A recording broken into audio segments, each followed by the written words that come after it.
and reading whatever articles I can find on the internet. They would be about the war in Ukraine or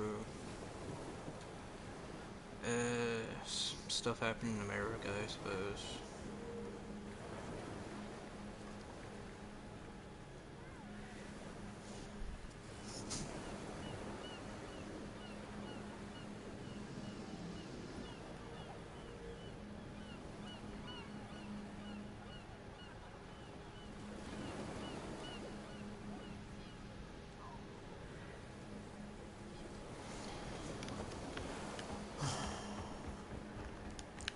We rock!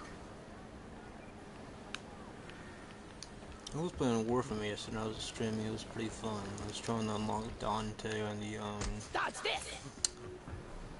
Deimos or whatever. You gotta get all like Shrill Voca, so I guess you have to farm those little currencies every day to get Dante or whatever, the no weapon blueprint.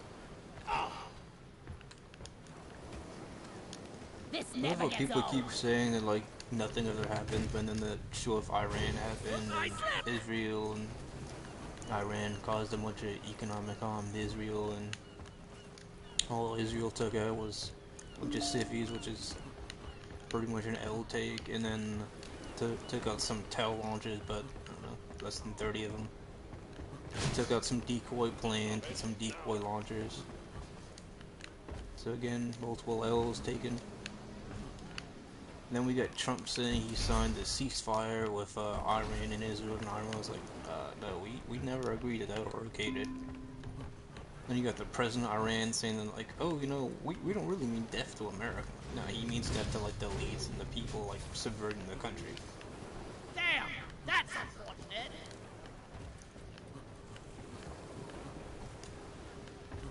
I mean, the president of Iran isn't the Ayatollah. He doesn't really get the final say. I mean, he was voted in, and most people right now that are in power are accusing him of being weak because they made the country look weak in that interview he gave, like, a month ago.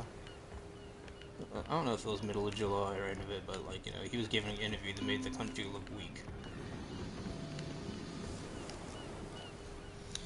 Alright, first article of the night. Tech Power Up. And you can find this on archive.is. U.S. plans semiconductor tariffs on Taiwan to encourage domestic production. United States President Donald Trump told CNBC's Squawk Box that the administration will roll out new tariffs on semiconductors and chips within the next week or so, explaining that the goal is to bring more manufacturing back to the United States. Currently, Taiwanese exports already face a 20% duty, down from the 32% threat he initially proposed. That has put Taiwan home to TSMC, the world's largest chipmaker, directly in the crosshairs. TSMC has begun limited production at its Arizona site, but that factory's output is fully booked through late 2027 and can't meet U.S. demands on its own. Well, I mean, the smarter thing would have been to make like 12 factories, but that's wishful thinking. This isn't the first time Trump has cited tariffs to reshape the chip industry. He threatened as much as 100% duties on Taiwan-made semiconductors earlier this year, and has applied broad import levies since April, temporarily excluding chips before promising to target them later. By making these moves now, the White House aims to encourage companies to establish more fabs on American soil. Some executives, including NVIDIA's Jensen Huang, praised the idea of bringing manufacturing in the U.S. as visionary. Big tech names like HP and Dell have warned that slapping extra duties on chips will drive up costs and disrupt their supply chains. Others worry the U.S. production is not yet ready to take over, and that the higher prices or even shortages could initially affect businesses and everyday customers. At the same time, South Korea's Samsung, which put a hold on its plant Texas facility amid uncertain demands, could see an opening if U.S. chip imports suddenly become more expensive. Again, the logic was that Trump told people he was going to do tariffs like 10 plus years ago, and they should have been making prefab facilities by now.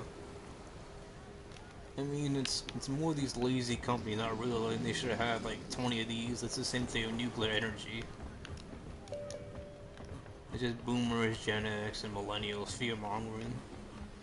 We'd have clean Did I energy if hear they a stopped rocking doing stone? oil and gas.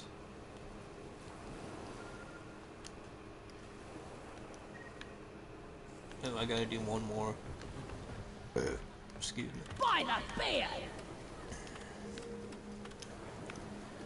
I have that Rowley's chicken and fries box, and you get it, and like half like the stuff spilling out. It's like, oh, thanks. I don't understand why it's called fast food. If you go and it's like, oh, go sit in the parking lot. It's like, well, I gave you my card, I paid, you gave me a soda. Like, is fast 10 minutes or is it like 8 minutes?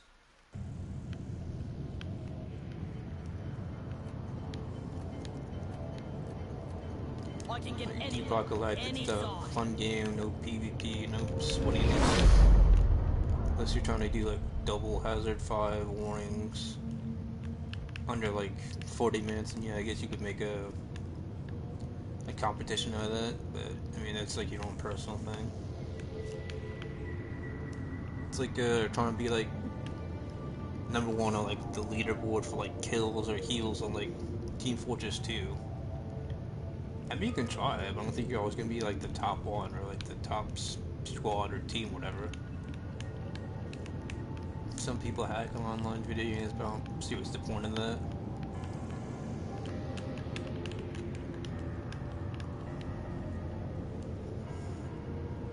It's like a lot of people keep claiming where they're good games, but Genshin's been out for 4 years. Stellar Blade came out last year, that was kind of good. I heard it was like Devil May Cry or Souls-like. You got a lot of like Lock and load. free-to-play games that go good, like Wuthering Waves. No and welcome. I don't know, like mobile games are pretty much like the new wave and stuff. People complain about Beavis and Butthead being in Call of Duty, but they had a boys crossover. They had a bunch of stuff. Like Fortnite apparently has like Power Rangers, like, you know, collab. Take off. Lock and load it. Let there be light. Dude, maybe I should have turned down my audio. I only need to buy like a Lights up. Ow! I was born ready. I need to buy some noise canceling headphones.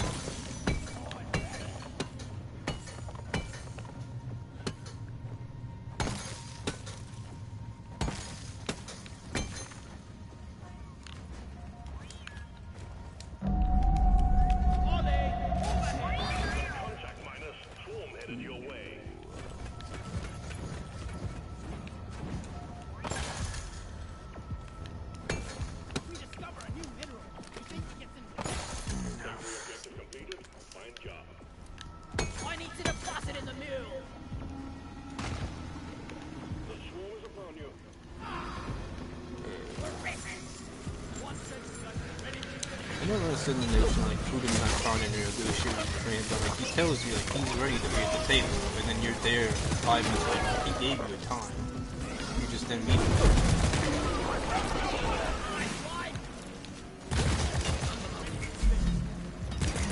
Also, people voted for Trump to stop the forever wars, but we're still selling bunker buster bombs, cluster munitions, mines, all that. It's like one of the biggest things this country's known for. If they didn't want to stop their Vietnam and Korea and the Balkan War, they stop now.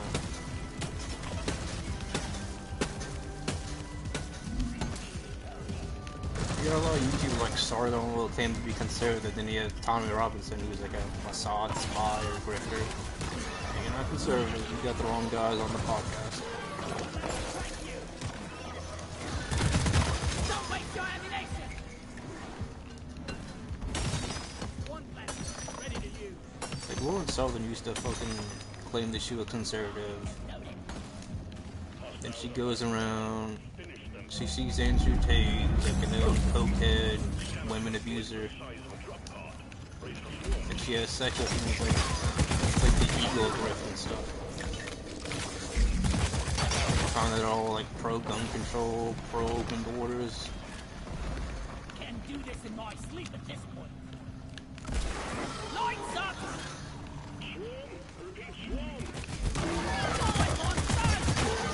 I how many of these people in conservative politics actually made like big changes or actual jobs? I mean, you had the court and you had like 10 employees like, oh, I had a thumbnail guy, this guy. It's like, yeah, but like if they weren't cooking food or building buildings, they weren't really doing anything substantial. Like, Russia's been at war with Ukraine for like, what, 3.5, 4 years officially or unofficially since the Biden coup or whatever. Oh, I'm out of They here. make more planes, more missiles, more mines. That's actual industry. Like, the whole point of being a YouTuber is like, you're not just streaming like, to make videos. You're advertising your brand.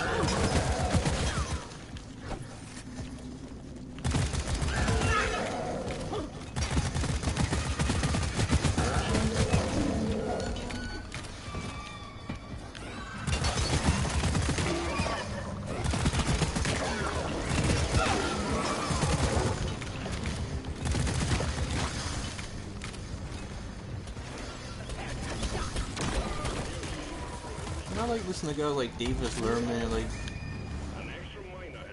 like Odyssey and like UK Steve and like FTJ Media.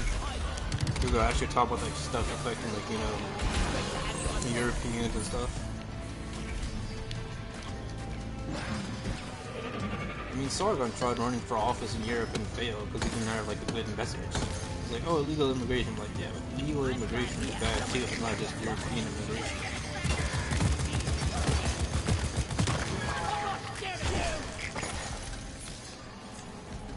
I mean, who voted to take guns away from Europeans post-World War II? Was that the military or was it just a prime minister with too much power?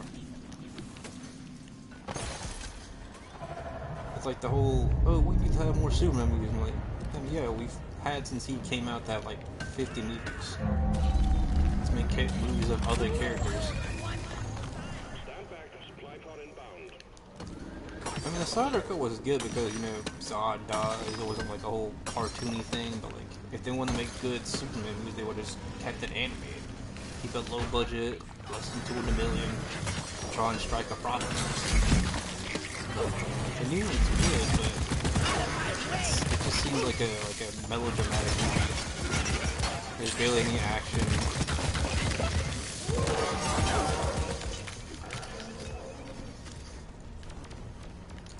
I mean, it feels like a Superman that's already been through like 50 battles and not like showing us how he began. It's called Superman Legacy. Like at that point, you think like he's gonna have a kid in the movie.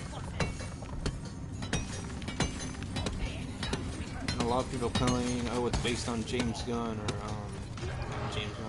Tom Taylor or whatever, or Tom King. It's like, yeah, but who cares?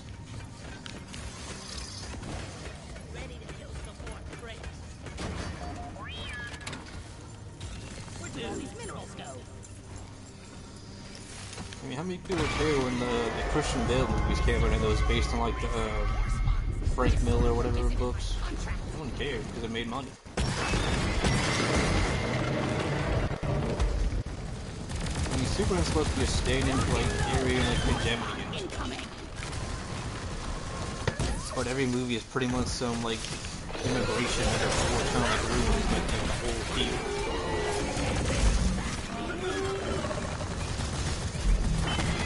Lex Luthor's supposed to be this guy that's sitting in the kitchen, fixing it, tags, race inflation, all that stuff. We always get like this lame cartoon villain.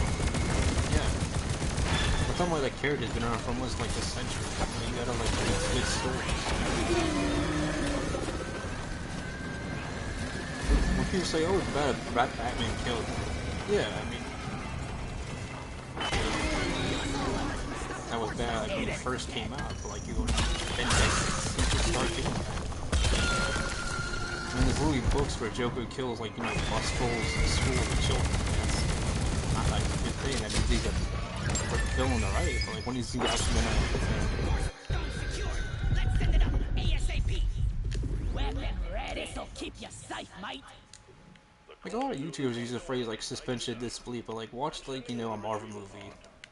There's always jokes. There's never like a melancholic movement. It's always like way too like funny and chipper. Like, Marvel movies should have been like Endgame from the rip. Just take your sweet time, old lady. Like, Wife's Iron Man not kills okay. Obadiah Stane in the first movie. Kills Whiplash the second movie.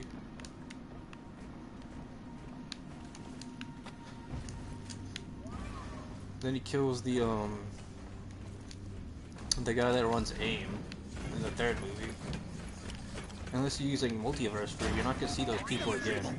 Guys, are you blind? Look over here.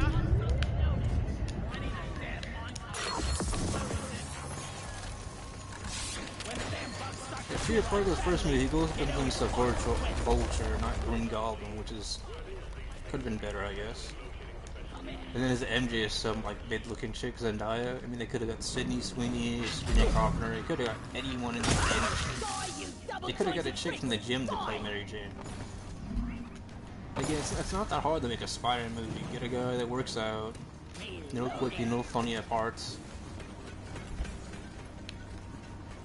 He's sad and melancholic because it's hard to pay rent, because that's how Spider-Man is. He's always struggling to like balance being Spider-Man and having a job. It's kind of easy. It's not hard. People keep acting like it's hard. And Superman's supposed to be this humble guy that like he doesn't see the big picture like Batman does.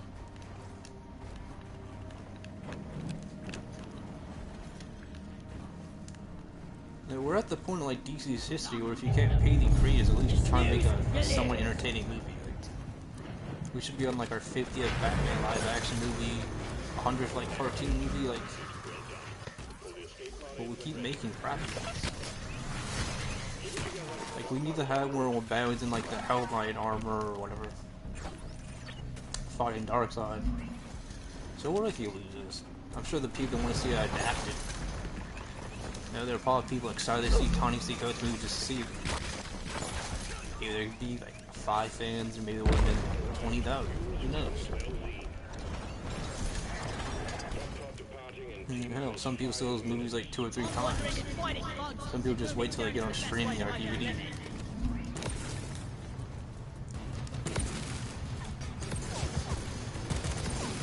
But like both these Superman movies, like Man of Steel and like this new one, like the guy that runs the Daily Planet, I think, right? The Bugle of Spider-Man. Like the editor owner is a black guy, just like in Man of Steel. It's like, right, but he's supposed to be white.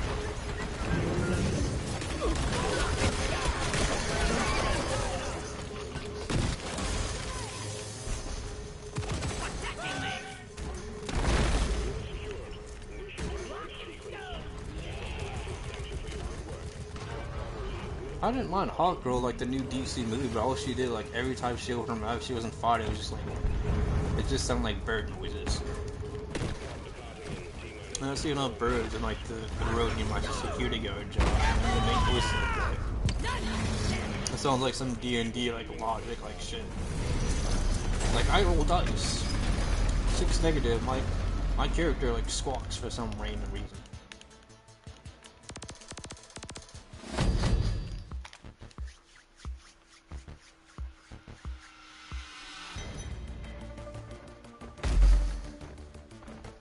You got a lot of people in Hollywood claiming they're gonna get a Star Wars trilogy like Ryan Johnson or Sean Levy. It's like, if it's not happening, it's not happening. Like, they probably looked at your resume and saw you're not making profitable, like, media.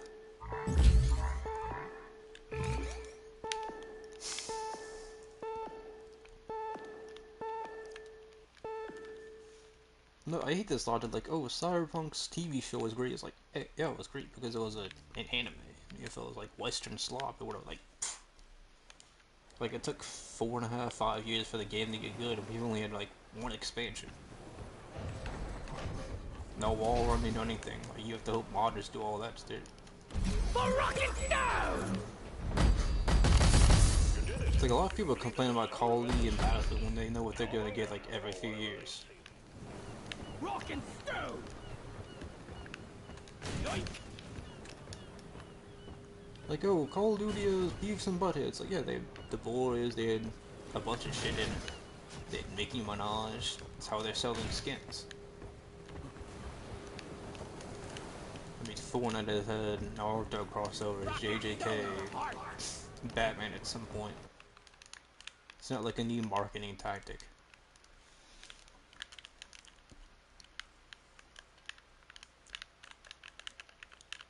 Alright.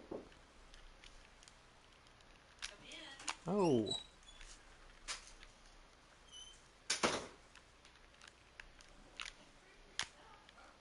Rock and stone in the heart.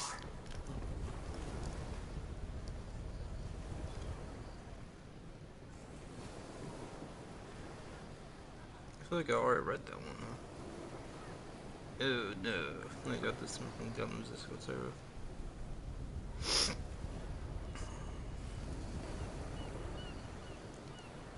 No, years ago I thought about getting like the Rippaverse books, and I looked at them, and I remember people uh, not complaining, but like showing proof on the internet that Isem's Lee was like just hanging like inches off like the couch, and they're saying it might be 3D modeled or something.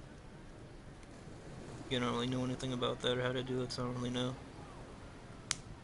And then when you ask Eric July if he has superpowers, and I was just like, just read the books. Like, but you're the like writer, right? Not the artist. You shouldn't have to ask the artist like whether he's like bulletproof or he just has like, you know, just like 0.5, 1% like faster speed.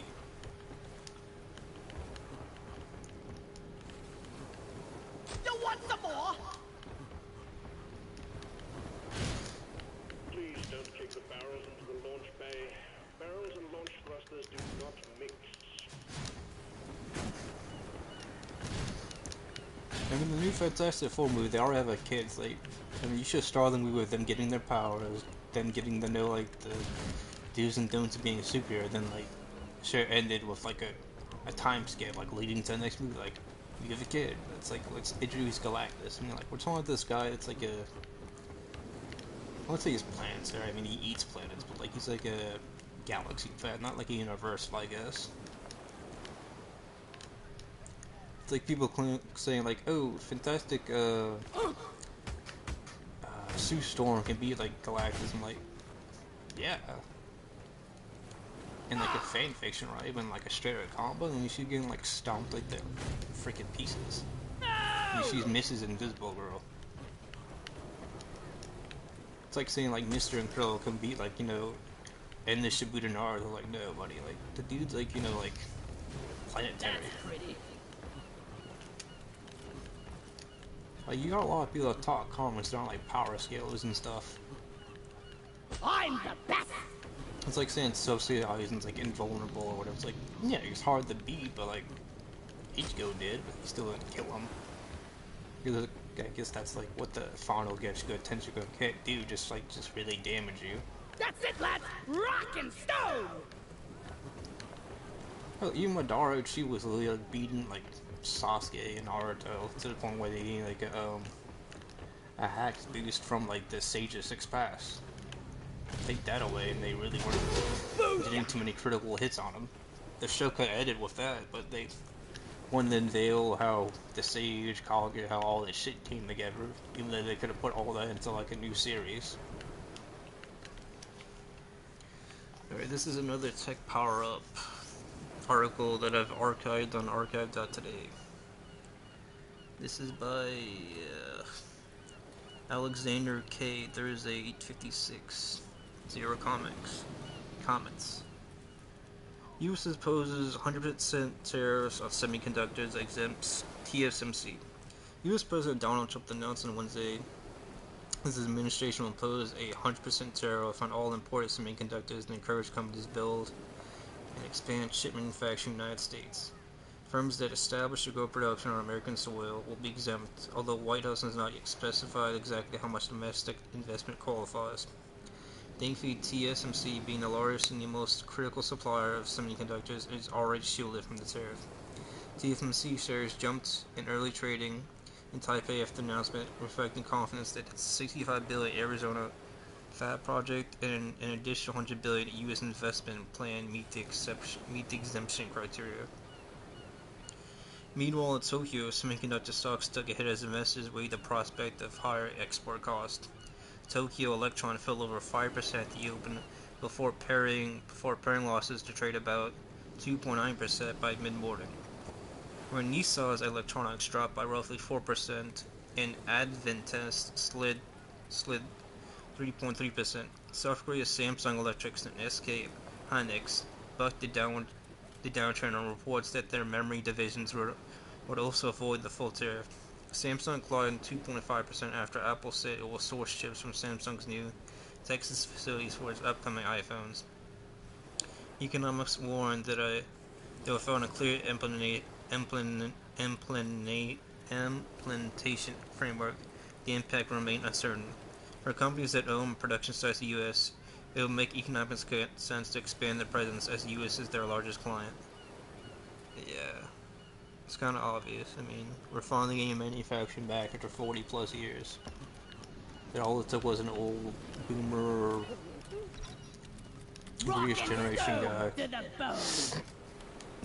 Round of oilios, please. You ever notice that none of those guys began after shipped our manufacturing like to China or in Mexico, Brazil? None of them ever got fines. They were just like part of the plan or whatever. Like confusing with that Q conspiracy BS. But think about it. If we weren't a nuclear power in this country, we would probably have it. But like all the oil stocks, all the oil barons and stuff, it's like solar and stuff. It's the big old grift. Like I drove to see my dad earlier, and oil was like gas at a gas station was almost $3. I looked at that, I was like, huh, best economy, huh? And stone. I think this is expired for the 13th. Let's say the 9th. Yeah, it's 4 days, I think. With my math. Let's rock and Get stone. math right.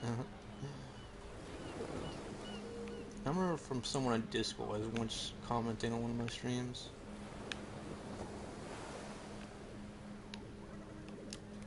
I think he said my shit made him sleepy though.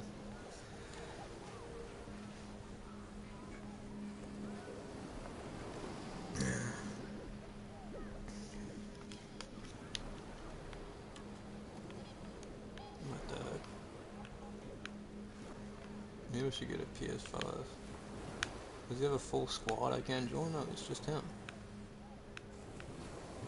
Is no one else doing this, man?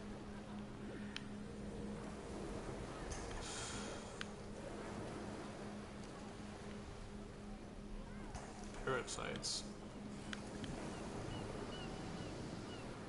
Acorn? Oh, okay, here's two right here.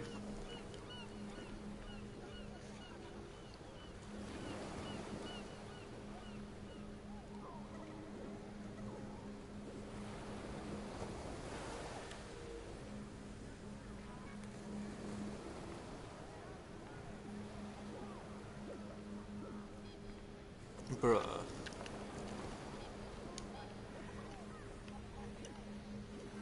What's the point of trying like the... I try to join games on this thing and I can't join?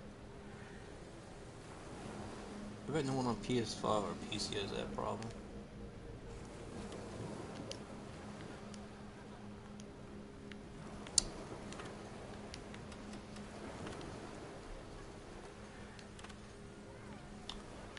Okay, there's...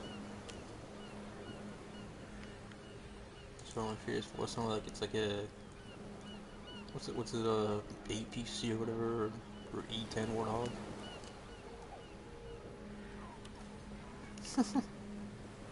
Bruh.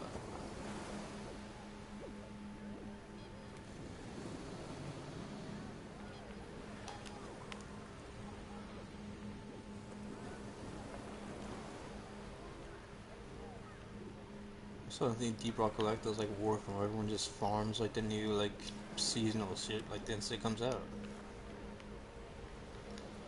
Ah man.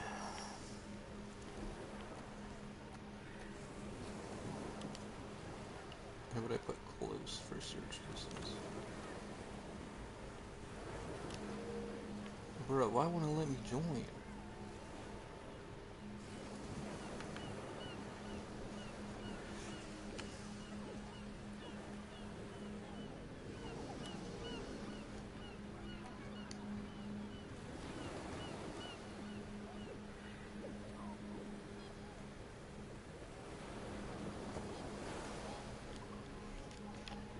Bruh.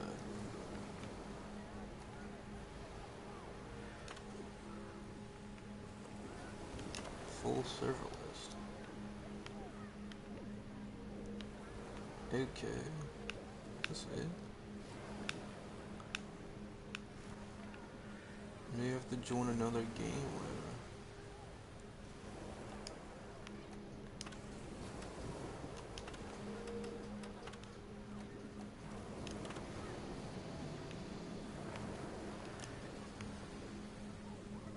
Bro, let me join. Finally.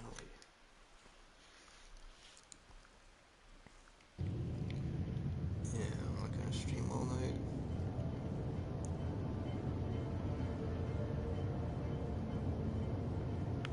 Yeah. Allow me to illuminate the situation.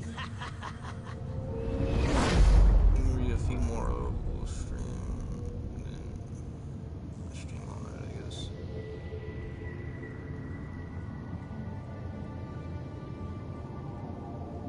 Remember Asma was saying something earlier this week about if censors it was a good thing and I posted on Discord and someone like feeling that archive to have this saved about him like cheering that Leafy was a banned. I think it was banned. Yeah, banned from YouTube. Time for some action. From behavior they have, I guess.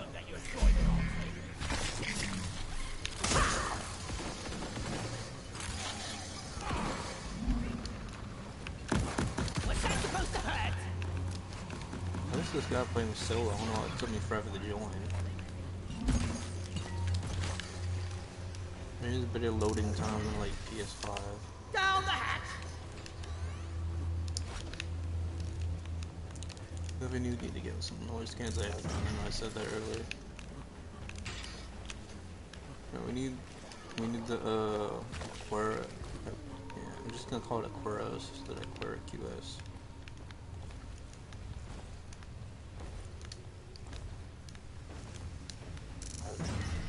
I know Cyberpunk Iran is gonna be like DLC, like the ones that were promised for the game. See you, sucker. Maybe they'll finally have like wall running or whatever. The swarm is upon you. And my controller died. This is not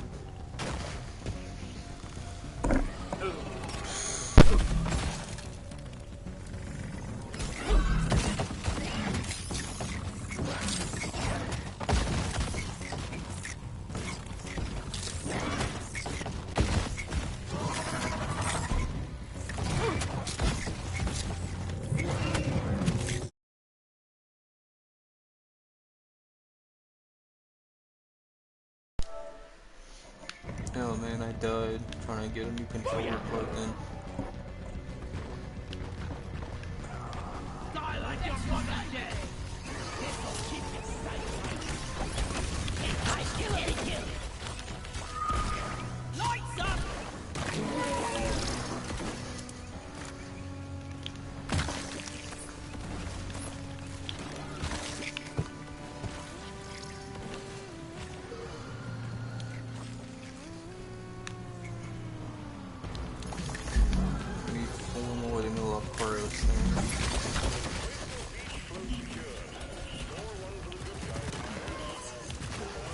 I could have read all the no articles in my new phone.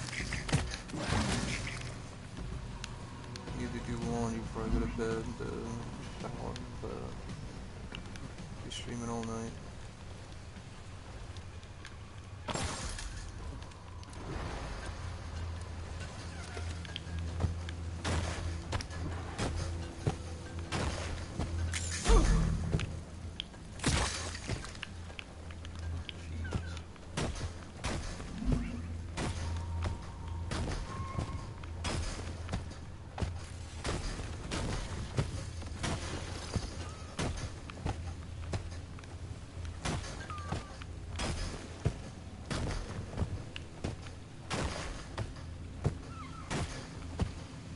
The funny how America used to be like 90-some% white like a century ago. Now it's like 50 or 60%.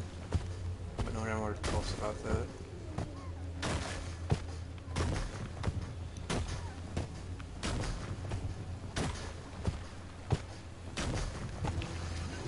I'm in Chronic was like streaming earlier today or yesterday. Wait, no. this was an old stream, like a week or two ago. I don't know.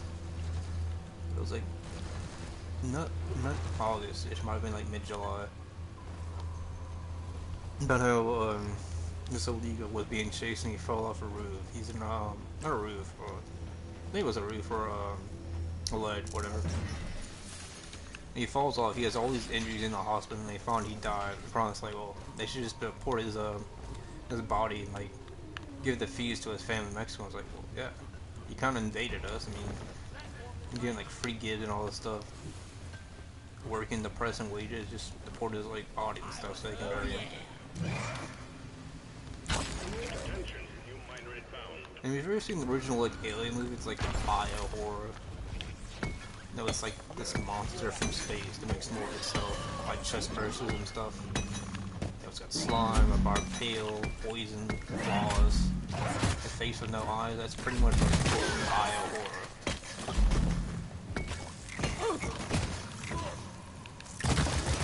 Terminator is about like people not understanding that there's like multiple timelines, like a time paradox. James Cameron or whatever his name is, they understand that. I mean, the rebels already won, but then they go back in time to make sure like the Terminator, and then like some quasi paradox. Maybe it's like Terminator Salvation, like, but we still actually have to fight like the human rebellion. It's the machines, the android Terminators. Like, yeah, you had like a time paradox, and there should be like 6 timelines. Every time you go back in time, you're making like another timeline. But it addresses that. I mean, hell, even Dragon Ball Z addresses that with like the whole like Cell thing. Sometimes Trunks beats Cell, and sometimes, you know, Cell kills Trunks. Well, even in Dragon Ball Super, like, you know, like it's like a universal rule. You're not supposed to like time travel with Zen or something like that. And you like, end up being like your universe erased.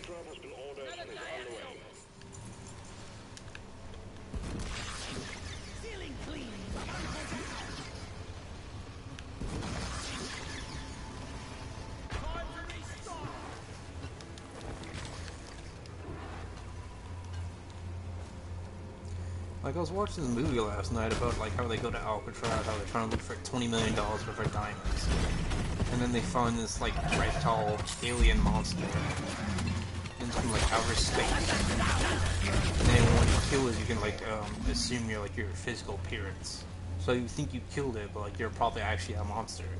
And towards the end of the movie, they show like all these little eggs. It's got claws, talons. It's like some weird like alien monster, I think. Doesn't even speak English or whatever. It's probably a metaphor or something, but I don't know what.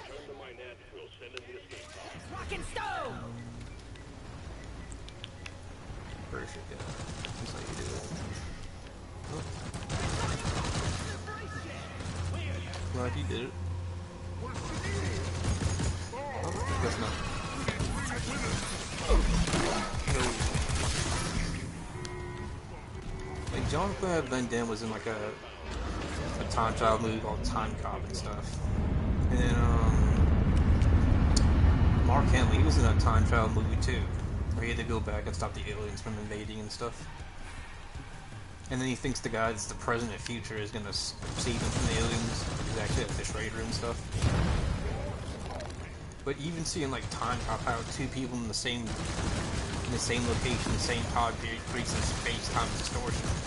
That's what we should have saw in the Terminator, but I guess they didn't want to have logic or whatever. They wanted to be too futuristic or whatever.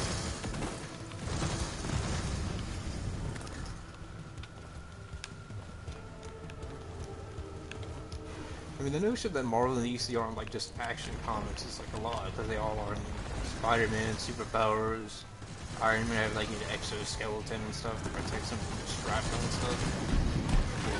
Spider-Man just parkouring and stuff, never really take care of any criminals, throwing them in jail, being a no vigilante.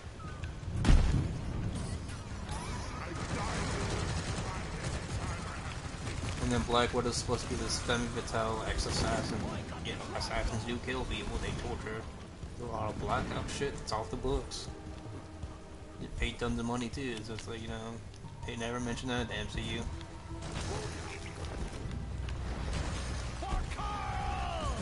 Endgame should have been like the most melancholic movie. People are like, oh, it like wraps up a bunch of plot points.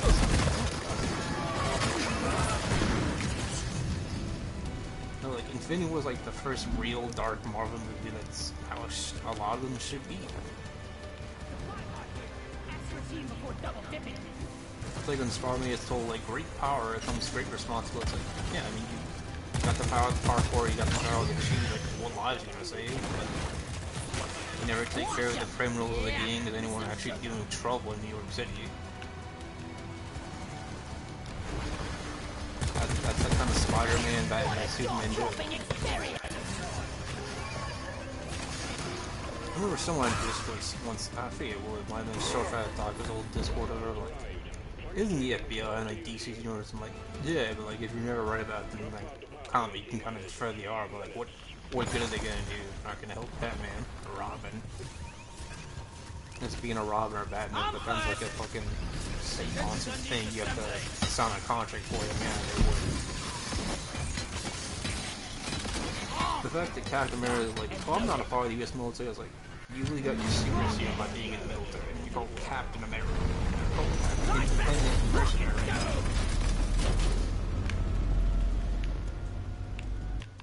I mean, they make Falcon black, and Black Falcon gets to Captain America, but he has no super serum, but he gets to go toe-to-toe with Red Hulk.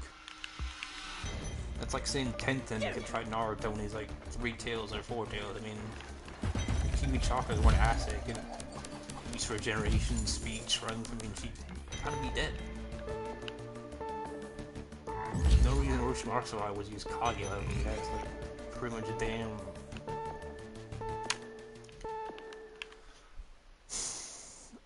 I don't know, he's like resisting the damage is huge and stuff, and you can just shed his skin like a snake. Doesn't mean he has like infinite health for like you can just keep on living for like forever. That's why Naruto said like, you know, he'd like to switch his body every 3 years, or like he'd begin to like decay or die. We fight for rock and stone. I mean, he won the Sharingan. I actually believe with like his immortality in Sharingan, like he learned every like jutsu and stuff.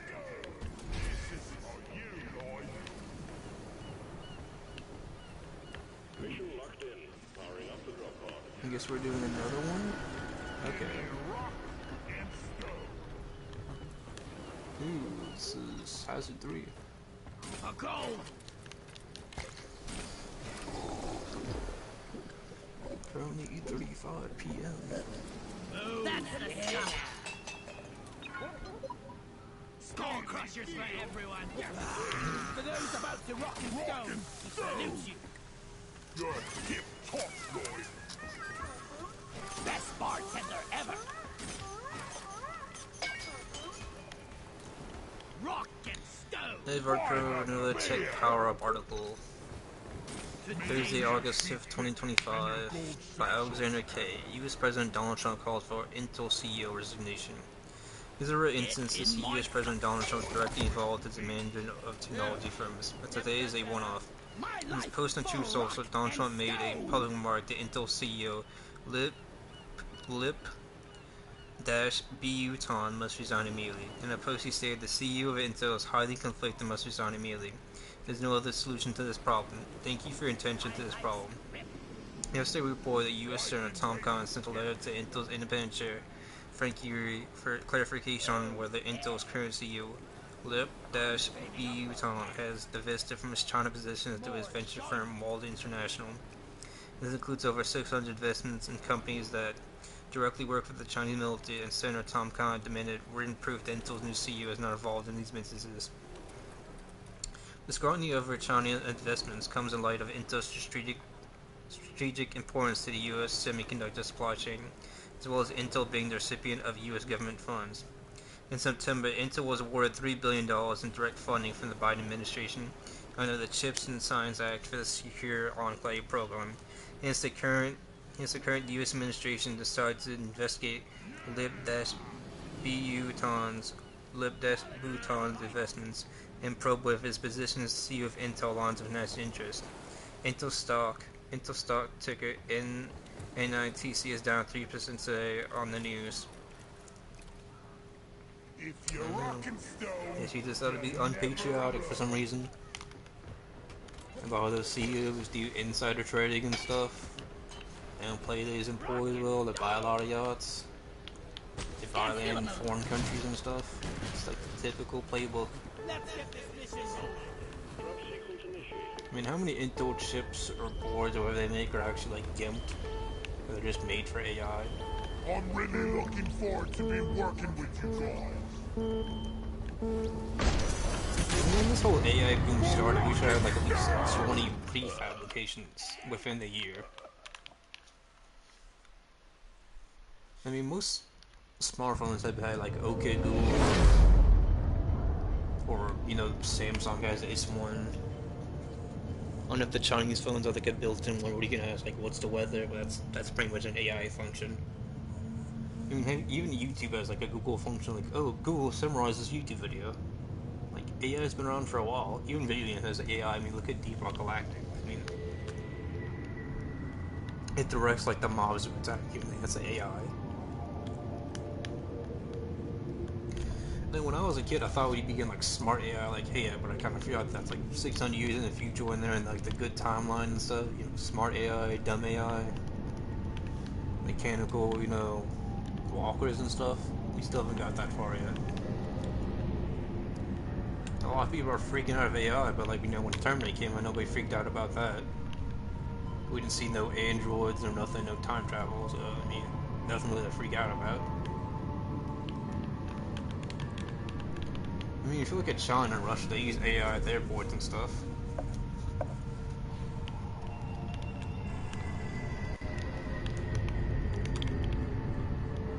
I mean, like, AI should be used like to cut down on like bill management. Like, how many people work at like Apple that aren't coders or programmers, like manufacturing the laptops? Like, the whole point of AI is to get rid of like people that are just sitting there making calls and not really doing anything. Apple being as a coding and production company, that should be its like, you know, its MO. Your job will be to escort and maintain the autonomous drill dozer as it homes in on the Hearthstone. Buckle up. I mean, Google has so many divisions like YouTube, they can take a hit on that. Stand clear. And that's because they make so much money off like their Google search engine and stuff. And, I think they make some money off like YouTube TV, but probably not as much as like their search engine.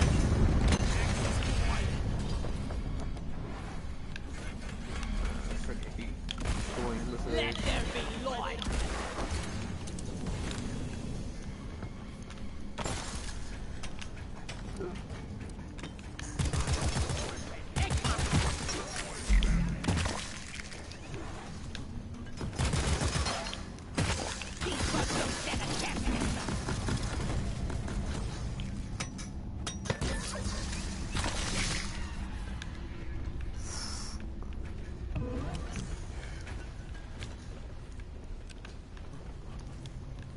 The thing that I hate about Star Wars and Warhammer 40K is like, they're never going like further in like the future. Like, Warhammer 40K is the dark future, so is Star Wars.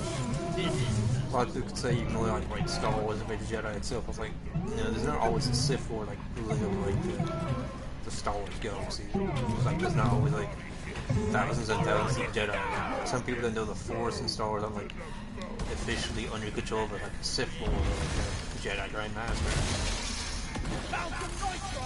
Like, the original Darth Maul book kind of ended with him losing Obi-Wan. He learns from the people of Dathomir. He gets robotic later, and that's literally like one of like the last few pages. He gets robotic later, he reunites with a brother, and that was like the scholastic Darth Maul book.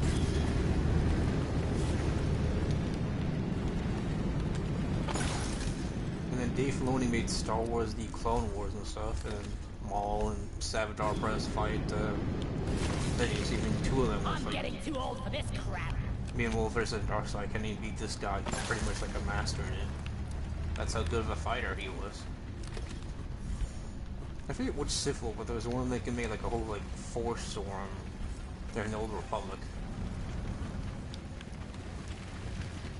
I don't think it was like Dave Filoni that the clone was introduced to Ahsoka. It's like, yeah, she wasn't canon like during the original prequel movie came out. But it's like saying that like how every Warhammer 40K book changes like the lore and stuff.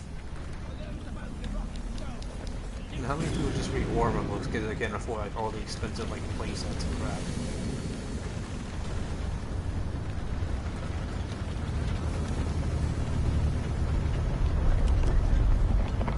I think people say like, oh, scouting is bad. It's like, but like most video games, like whether it's collectible shit, like that's the luxury items. Or like a MacBook Air that just dropped, or a new Toyota pickup truck with like new construction. Like the average guy doesn't do that.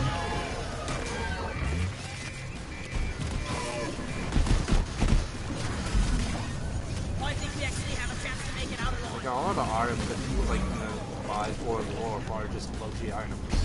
Like the PS5 when it came out, I think it's like $1,000. They're like no stuff. I remember one of my family members bro asked like, oh, why are you doing? Like, I have the money for it. I think like per month. I just don't see the point of spending. Like, just wait for a good sale and wait for a better version.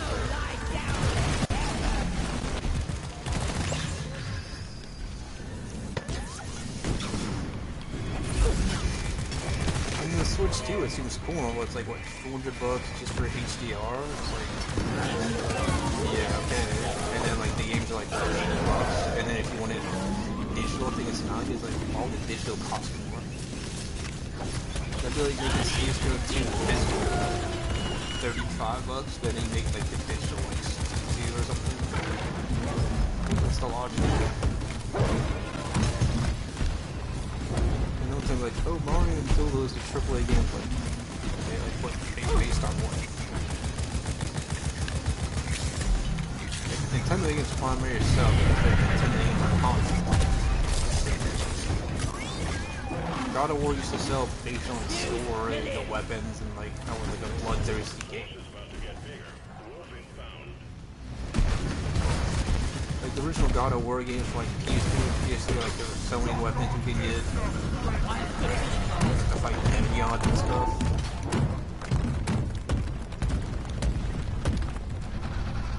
It was pretty cool. That's not gonna be every God of War game. And if you're gonna make God of War games after 3, I mean, there should have been like a separate reality. Like maybe Kratos retires, he like some other guy can not relate to, because he already had a kid that died and a wife. The Swarmer!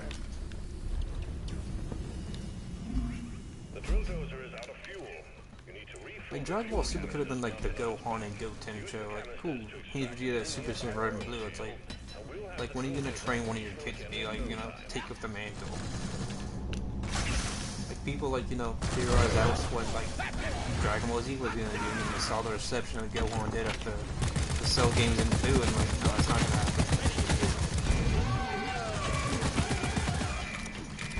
Like making a show where like Batman's dead and then Robin and Nightwing take over, and it's like, yeah, like they're not even getting like half of the guy like arrested.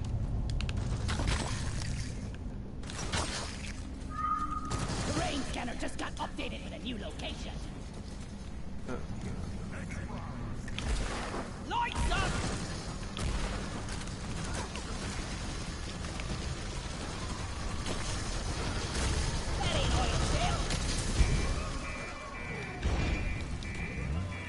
I don't have a problem like Zack Snyder's universe, but we didn't really get like an introduction to Batman. We just jumped straight to like a Civil War style Batman versus Superman, and then they both had moms named Martha, and that's kind of dirty, I guess.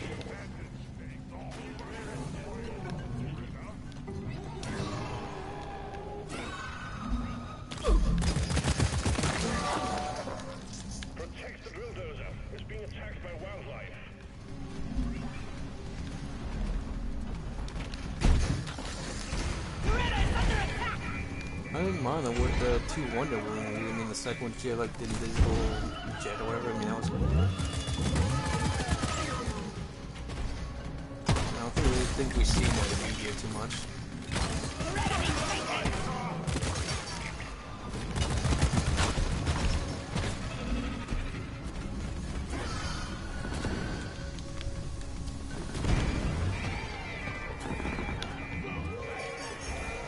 I love the phrase, like, Disney's pivoting. It's like, yeah, pivoting to make them in hard. Pedro Pascal, a guy who's like Spanish.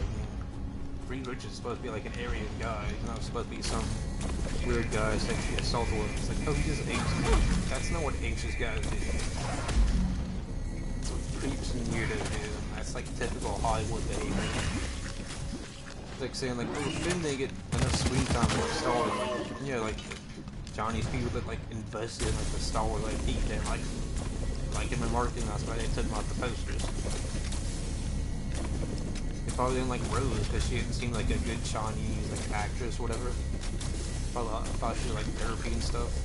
Too westernized. Supplies are on the way.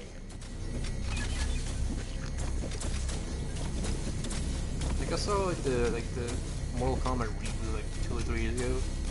It was alright, but like the Mortal Kombat movies, like games are known for like that fatalities and the combos and stuff.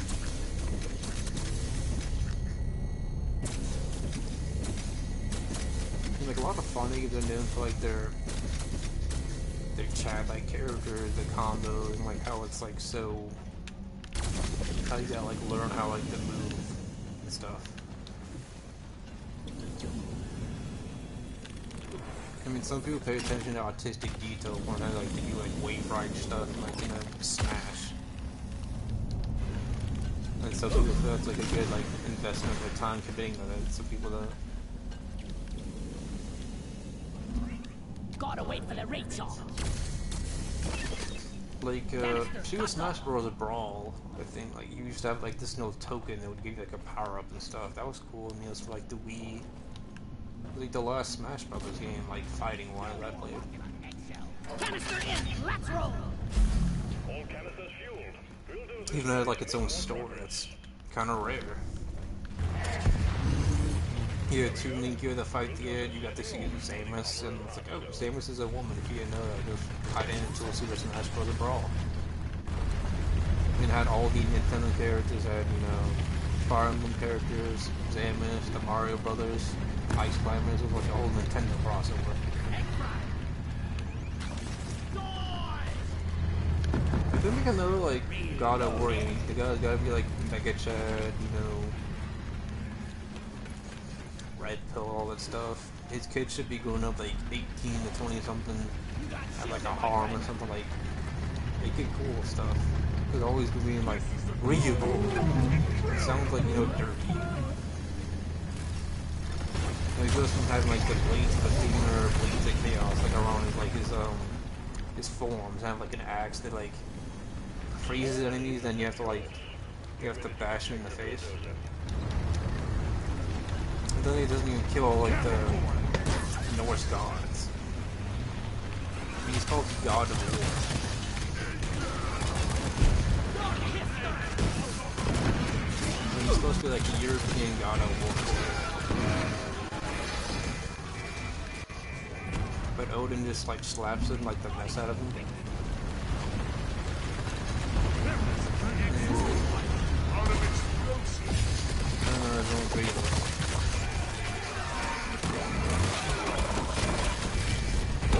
Remind me never to turn my back on you again.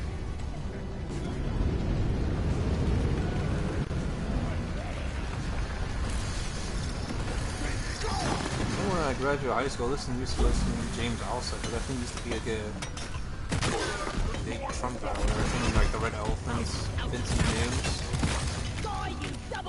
I still find it funny it's been this many years, now the guy's bald, he's like a Giga Chad, he has kids. Nah, that's a character already.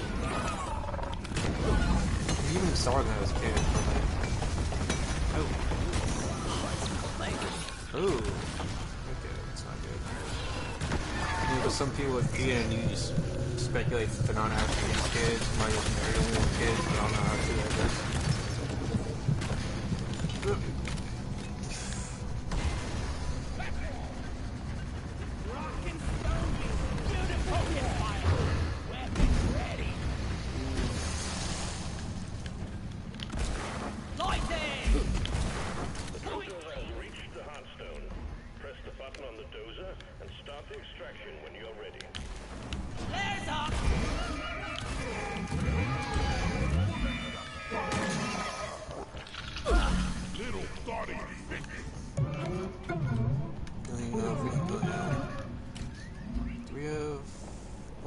3. Alright, well, I still got ammo. Briefly. Let's find and destroy the food nexus hatching them.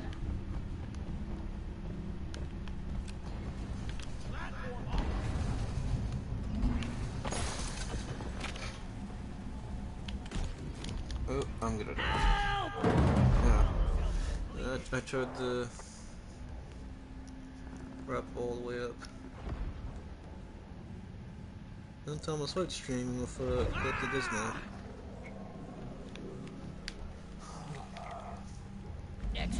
I'm gonna unlock Dante on Warframe these days. Trying to get a good build for it first. You know, we used to Kobe back in the day, like the end game was like, you know, grinding for like the boys builds. Like for booster packs and for games as a service BS. You would pay a few bucks for skins so we could unlock them. Like I used to have a friend that would try and get all the achievements on like the Modern Warfare trilogy. You didn't get all of them, you got a lot of them. And you could even kill your teammates, you want to get a report. Nowadays that's probably like an instant ban or like a temporary ban. It's like she's bigger on the inside. And one of my friends used to have a laptop when he was in high school or whatever. Yeah, it was definitely high school. And you'd say some like stupid stuff like the League of Legends chat. He uses his account or whatever.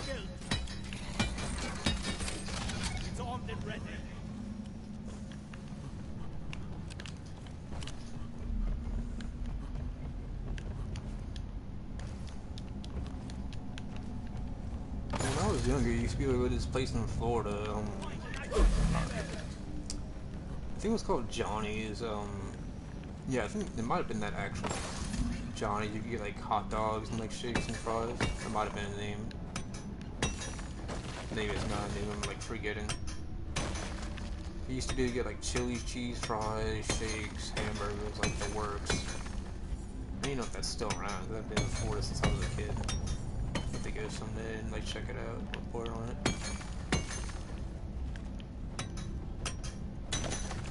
They used to be able to get this shake, like not your father's root beer. It was like some kind of like it was like an alcohol you could get at the store or someplace in Louisiana. Like it was in like a glass soda bottle. The movie tavern used to do it, but then the new owners I guess stopped making or stopped ordering it. I don't know. Maybe a license or permit thing. The mule is for depositing minerals. We need more nitro. Yeah. I got it all, I guess. Here's 100. Okay, we should really start this.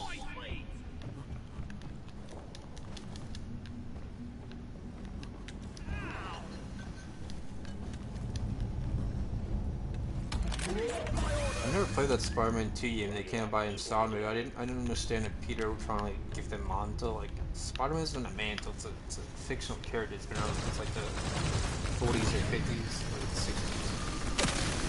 It's like saying being each goes the mantle. He's the original character, the main character of the show, or Naruto. We fight for Like you make it over for Peter Parker as camp and stuff. No one like brings him back by heaven or the Winnable Ball or whatever, or Doctor Strange. And yeah, Miles. But like if there's some logical story and they bring Peter back, then yeah, it's Peter. Miles would just be like an old stand-in or whatever. I mean, Miles is a potential like fan fiction character. You have Super Saiyan, electric power.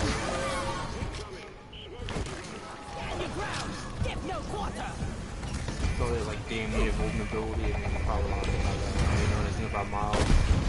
You know when Jared like called him a token character, you look at the main character look like not an Aryan guy, he's not an Nordic. It's like the Willis Kane and shit.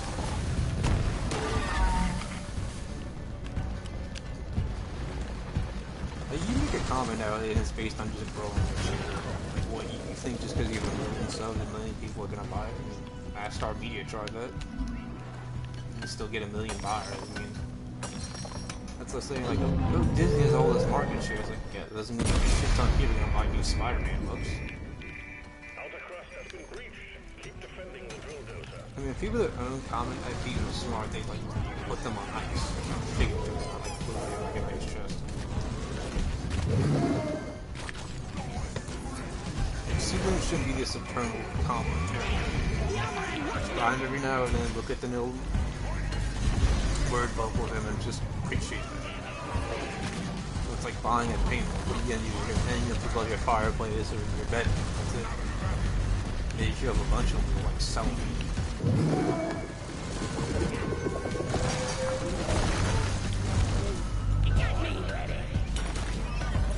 There's really a comic book run where like there's Mega Run where like Superman clashes like assaults the planet. I just saw like some coin intel, counterintelligence, psyops bullshit. My poor boots!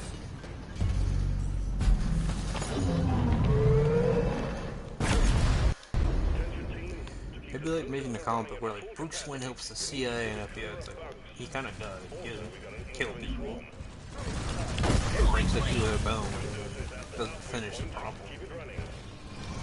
It's like making a comic book where like Joker, Harley Quinn, like Deathstroke, they just go around racking up a whole body count, putting a bunch of people in the morgue. Like, what's Bruce Wayne done? Break a few bones. Maybe it'd be an Arkham or whatever for like a few weeks to months. Like, people love the Punisher because he takes care of the problem, but all he does is like infiltrate white nationalism. That's just bad painting.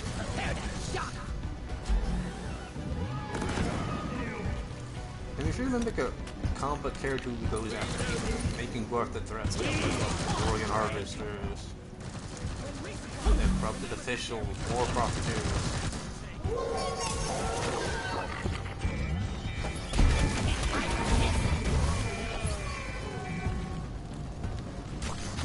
If you're gonna make a Blade movie, adapt it from a comic book that's sold, not one that had like 5 copies that someone just printed out of pity or whatever, or bought out of pity.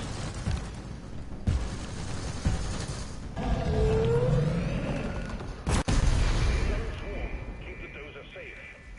I mean, they made the Spider-Boy comic like a few years ago. People are like, oh, it's selling 100,000. It's like, yeah. That was the standard for success like 30 years ago or whatever. Not the new standard, it's not the best standard. It's like bare minimum.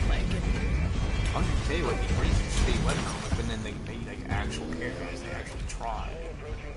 They thought, they meditated, and like, yeah, a lot of people like it. A lot of them buy like literally or whatever. And not a lot of them. A lot of their fans will buy it. What goes around comes around. Someone like the Discord claimed that someone stole Dell's his color. Like, yeah, but you can't really do anything with it. It's not like, you know, his feet or skull can. It's not like a bulletproof vest. Probably it doesn't know. Bad comparison. It's not like a TV or even toothpaste. That's valid, but to some extent. I never understand this culture in America because, like, you know, these people are just stupid. But if you go around insulting people, it's not stupidity, it's like being a shitty person. Like, comics was originally made to be like a counter to like the mainstream. Like, how many books they're putting up by year? Like, Graham Nolan will put out one, Billy Tushy, Andy, I think Andy Smith does one. Sport Draft is. And then Dan Frag had one that he hasn't done for 3 years, I think. And then there was that one guy, Fire Dragon or whatever that was, Billy Reyes or whatever. That Hispanic guy or Latino. If you were claiming he had a hot wife, but like... I don't know about that. But like, what is the magic for like a good like indie comic? Like you sell like 1,000 books and like your stuff actually comes out that year. Because I think I'd go like indie comic, whether it's Kickstarter, Indiegogo, Crowdfunder, Subscribestar, or Patreon or whatever.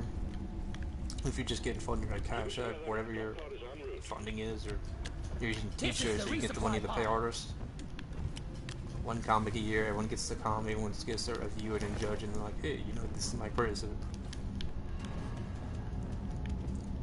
Because you read and buy the comic and no one dogs you, no one says, you know, thugs after you, then yeah, I'd say it's a good, like, worthwhile, like, spending, but, like, not spending, like, purchase, I guess. But the whole point of comic books is, like, you know, graphic novels, web novels, visual novels, be it video games, or, the, regular ones. Like, imagine if they made, the Warriors games into, like, a book, not like a Batman, or like a 1 or 5 pictures, like, say, like, 30 pages. It shouldn't be that hard to do. Like, hey, people are like, oh, you know, look at Rob Liefeld. It's like, yeah, but like... And he started, like, and then he went on his own. So he gave up his ideas.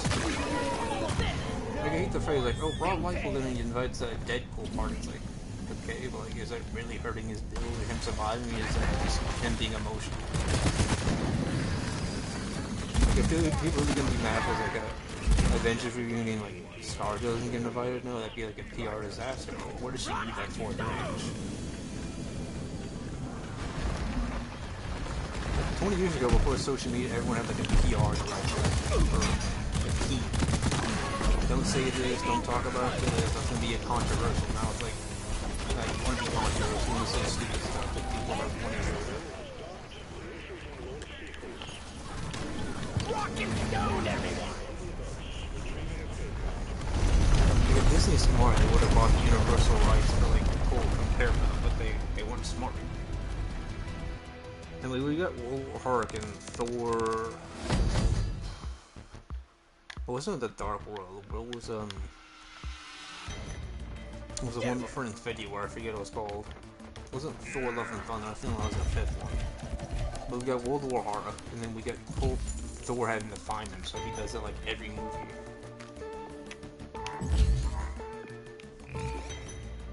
Like, your comic book superhero, like, origin movie should be, like, you find yourself knowing what your motivation plus, like, mission / goal is. Like, Batman wakes up every day, he does some work, he meditates, he checks his docs as Bruce Wayne. And then he goes and there's, like, at night when the sun goes down, or whatever, depending on the writer and artist, he's gonna be, like, going after thugs, going after arms dealers, going after people like messing up Gotham. That's his mission, is like prerogative and shit. Give me an R, give me an S, give me a rock and stone. Little Spider-Man knows that besides the Sinister Six, there's villains that might pop up in the Spider-Man book, but this first book should always be origin story, establishing his like his motives, his mission prerogatives, and then after that, maybe a love interest.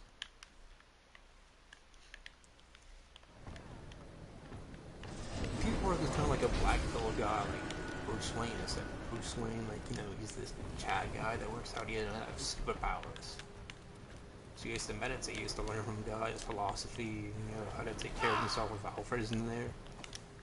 Kid just gets bitten by a spider. In some universes, like the Spider-Man one, he becomes Lizard Man, then he dies.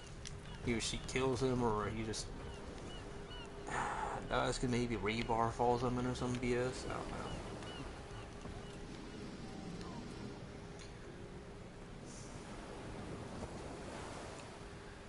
I'm gonna read a few more articles, do a few more Deep Rock Galactic missions.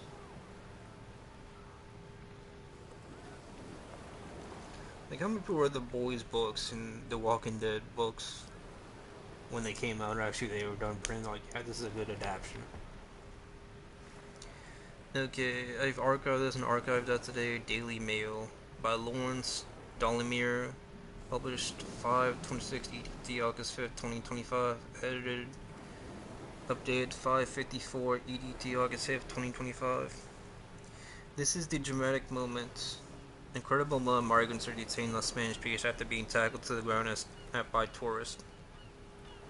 This is the dramatic moment around a dozen boat migrants were tackled and detained by tourists after landing on a packed Spanish beach. The dramatic scenes unfolded on Sotelo Beach in Castel del Ferro, Granada on Sunday afternoon. Footage shared online shows a speedboat packed with young men arriving at the shore at around 2 p.m. The occupants of the boat dive into water in front of stunned holiday families and swim to the beach before making a run for it. Witnesses branded the scenes as surreal. Restaurant owner Alberto Garcia told local news people Audio, "We all stood there staring, not quite knowing what was happening. We thought it was a recreational boat. When we saw that they started throwing objects into the water, people started to get out, realized it wasn't normal. What surprised us most was that the boat was moving very slowly, as if they weren't in a hurry or afraid. They went in where there were most people as nothing to happen and stopped 5 meters from the shore. Then they dropped out one by one, and the four remaining on board suddenly hooded, calmly turned around and left. Around 13 men believed to be of Moroccan origin jumped out of the boat. According to witnesses, some of the migrants ran along the beach as soon as they reached dry land, while the others tried to blend with the crowd. However, some beachgoers detained them until the Guardia Civil arrived, which footage showing a man swimming checks pending when the migrants around. The Policia Local de Castel de Ferro added, "The lifeboats alerted us. We managed to catch one on the street. Then we helped identify two more. The Civil Guard did the bulk of the work and managed to arrest 9.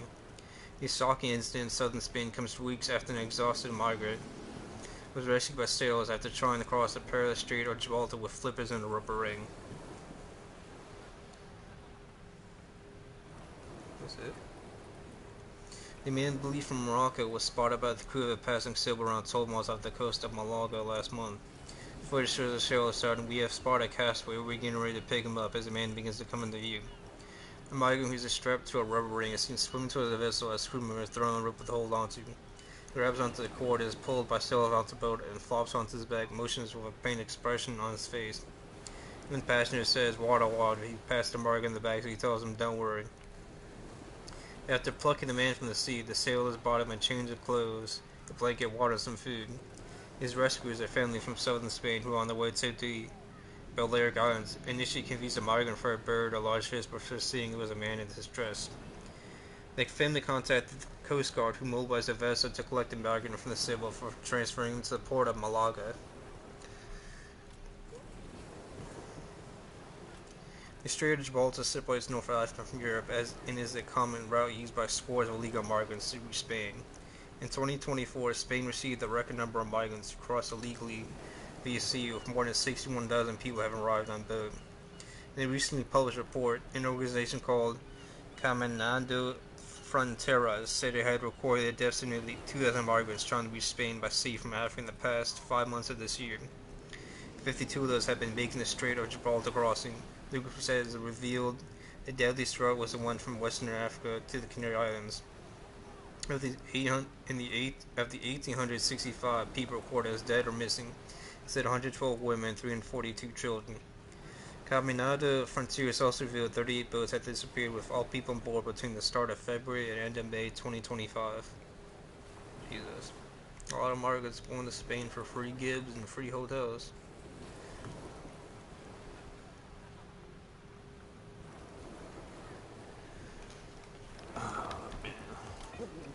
We're the best! One leaf, lover, and can I get it thin with some water?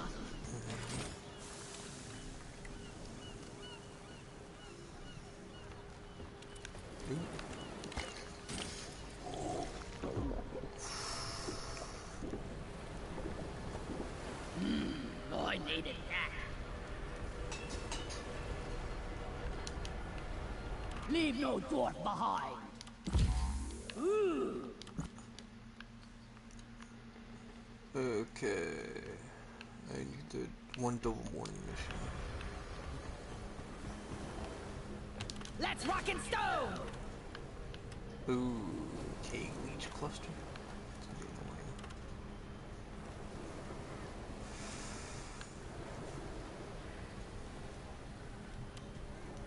This will be driller.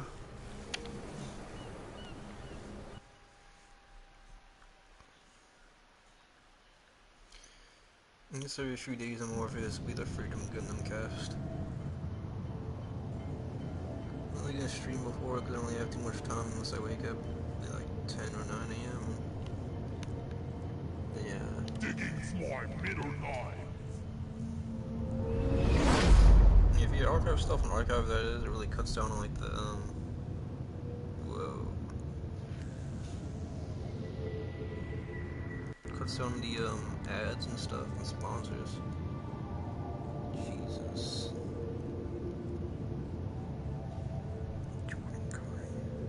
Is that too?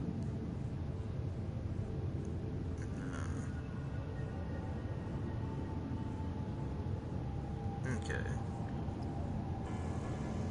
I'm gonna do like 4 or 5, maybe 6 more levels. And then, depending on how long these take. Cavalry's here. New miner inbound. I like who has it. Yes. Yes. See, a higher level hazard level, you get more rewards and currency and stuff. They also take longer depending on who you're with.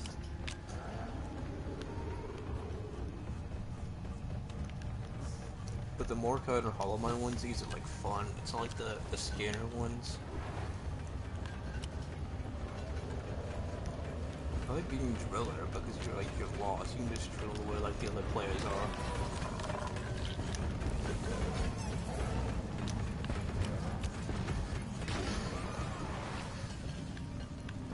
I mean, if you look at most game stores, there's always games coming out, but they're not going to be AAA games. Cause like there's like the 100, the 50, the 200 million ones.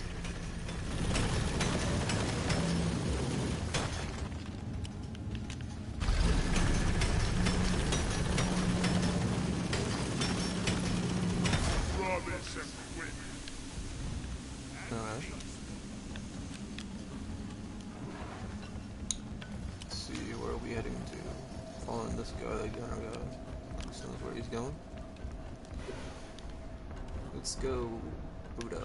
Buddha, Buddha, Buddha, Buddha, Buddha.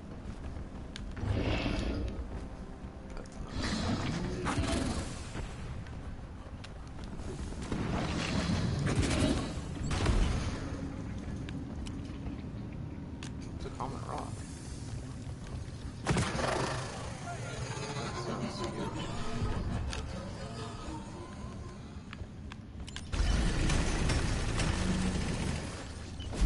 Oh. Brace yourselves for impact. Detected a massive swarm on collision course. My life for rock and stone! If I'm getting the light, I forget what we need this for. I think we need it for crafting or whatever. Okay, if you ever ask, like, what do you do in Deep Rock Galactic game?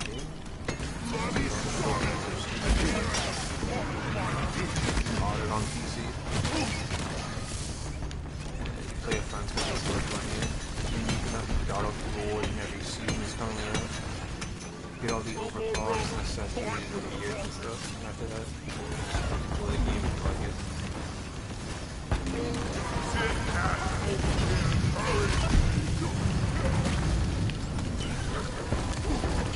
Now this is your bubble, it's your fireball.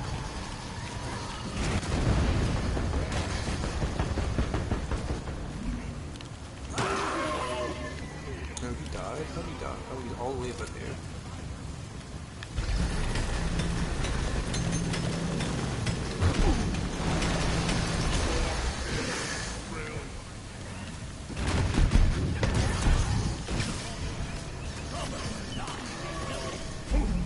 Hang in there. The wave is almost dealt with. Dispatch whatever's left. I think I have, no, I don't have, oh, no, I have instant run, that's great. A bloody leaf lover!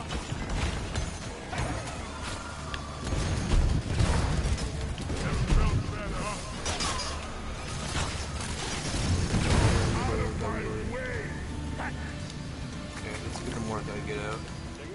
Oh, we need the hollow mite, oh, are we done, are we done?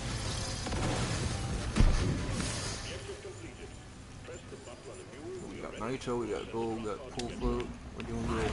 By the beard!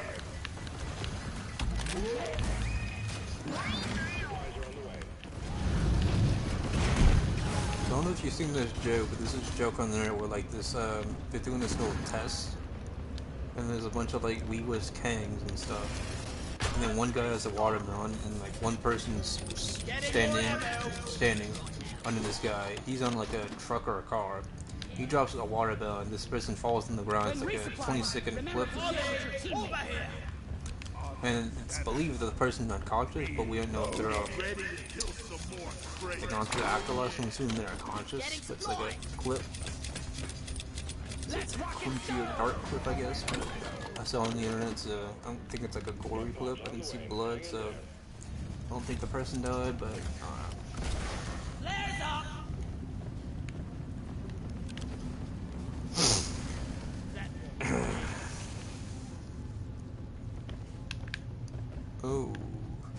oh, it's still dropping. Still dropping. Drop pod has arrived. Retrieving the mule. Drop pod departing in T-minus 5 minutes. Yeah.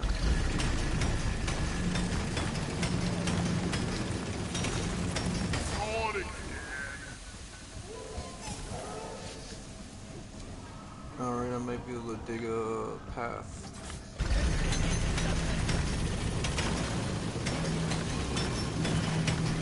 It's over.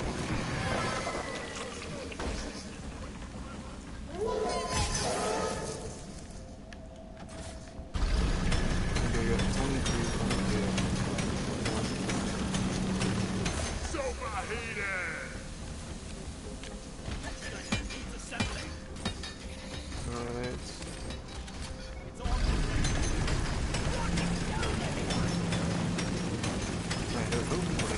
Surface on that. If I weren't so close, I'd throw this explosive. I get 17, and that might be this close though. I might do this one. Better equipment. There you go.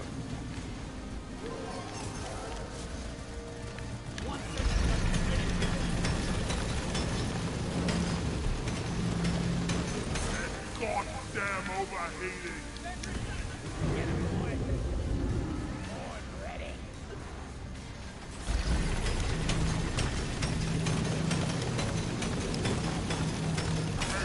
Bruh. Only 61 meters? Lloyd is up. Oh. Successfully retrieved. May you snap your team. The drop pod won't hang around forever. Drop pod departing in T-minus 3 minutes. This is not good. I really thought I could make it.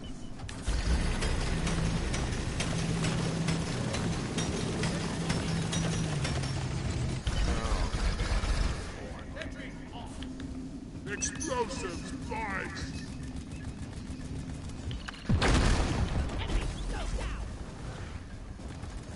Okay, that.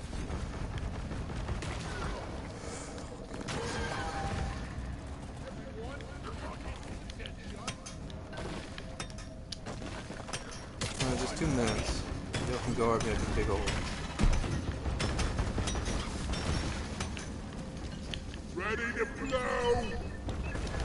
Let there be Lloyd. Get out of my way. Bloody fire panel's gonna be so weak. Drop pod departing in T-minus 2 minutes. Stand back. Supply pod inbound. Oh, we're close, we're close. Be gone.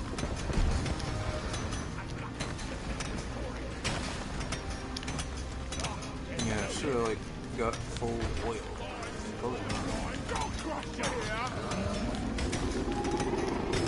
Ow.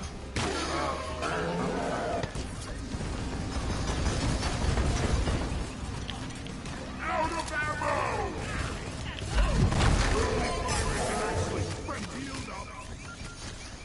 Yeah, we got a minute left, so I think we can do it, right?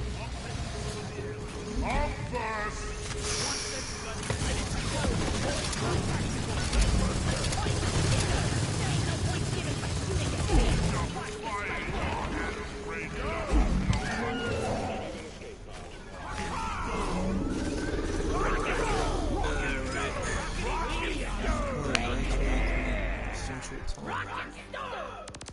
Time at the clock says 9:22, but whatever.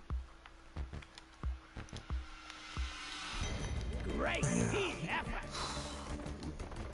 Oh. Yeah.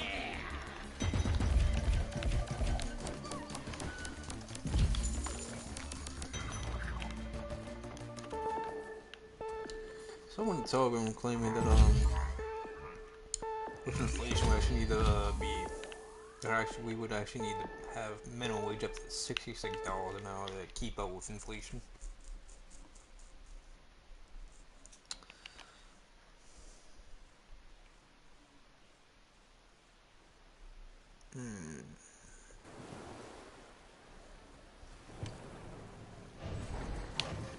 Ooh, Afro.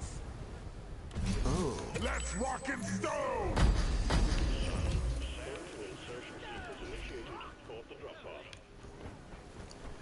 Oh, and the time it takes them to select the mission or get in the job. We'll have a round of turnarounds and leave the tails Okay, enjoy. this is archive.today Politico by Jessica Piper. 7/31/2025, 8:08 p.m. ET. Donors to Trump allies anti-Massey Super PAC revealed. The Trump-tied Super PAC raised $2 million. GOP mega donor Paul Singer was the largest donor to Super PAC seeking to oust Thomas Massey, Republican Kentucky last month, according to a filing submitted to the Federal Election Commission on Thursday. The group MAGA Kentucky raised $2 million between its launch in late June and the end of the month. $1 million from Singer and $250,000 from hedge fund manager John Paulson, $750,000 from Preserve America PAC, a super PAC tied to Miriam Adelson. Trump always launched the super PAC last month after Massey vote against Trump's signature Big Beautiful Bill. The Kentucky lawmaker has also criticized the president on a range of other issues, including war powers and the Epstein files. MAGA Kentucky has spent $1.2 million so far on ads opposing Massey, according to Ad Impact, as the group wants to take him out in next year's primary. Massey was a staved-out prominent child before it's raised just over $1 million this year, and he ended June with $1.7 million in the bank. It is not yet clear which Republican might be favored by Trump to challenge him. How about Rubio? Because Rubio is working for the White House, but Rick Scott, I don't think he's in the administration right now. I mean, he's been in Florida power for a while.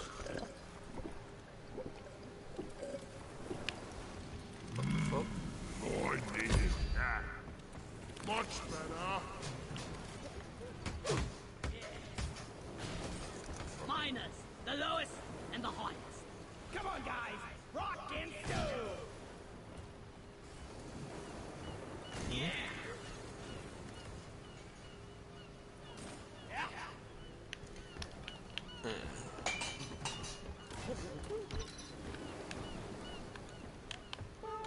I remember someone on Telegram claiming that like Vladimir Putin was like cat. I'm like, maybe he is, maybe he isn't. I mean, I've met the guy personally, so I can't really claim that, but I've seen the evidence he's in the Kabbalist order, which is like really dark pagan sources and stuff. Fuckers in with the red band. You know, it's like the wrist. No, the wrist is like the connecting your arm to your hand to the rest of your arm. It's like a bracelet or wristlet, I guess. It's red with a string. There's this joke that Putin has like necromancy abilities.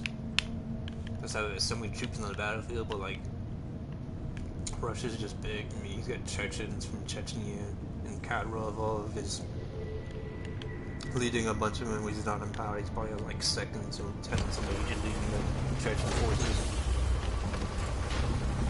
But I feel like Russia's lost like in what 3 years that they officially won the war. They're preparing forces for the special military operation. Probably less. Maybe under maybe less than 3 million. Yeah, it's just an overestimation. I don't know.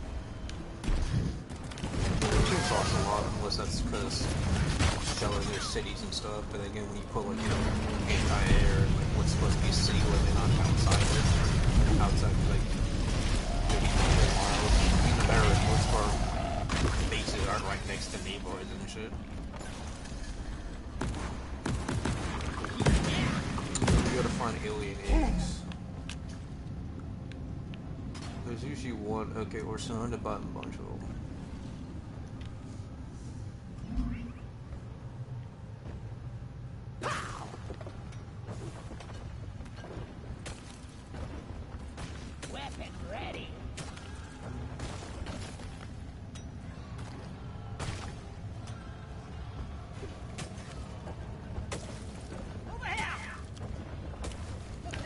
remember there was this joke about Nick Winter's, years ago, Nicholas Diorio was talking about it. I don't think from Nicholas TV, but it was a bunch of commentary guys about when Fuentes was going around in people's houses with black light, trying to look like for like sediment or anything else. I don't know how true that was. I don't know if they're just majorly trolling about looking at conspiracy theories. This was like years ago, like after like the 2020 started. When I found it out, so I don't really know how true it was. Alright, so this guy went this way before all in this room. And we found eggs. No eggs yet. We're in a little above 60 FPS.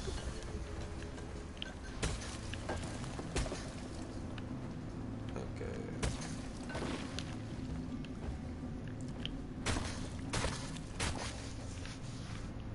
Okay. Did we find the egg?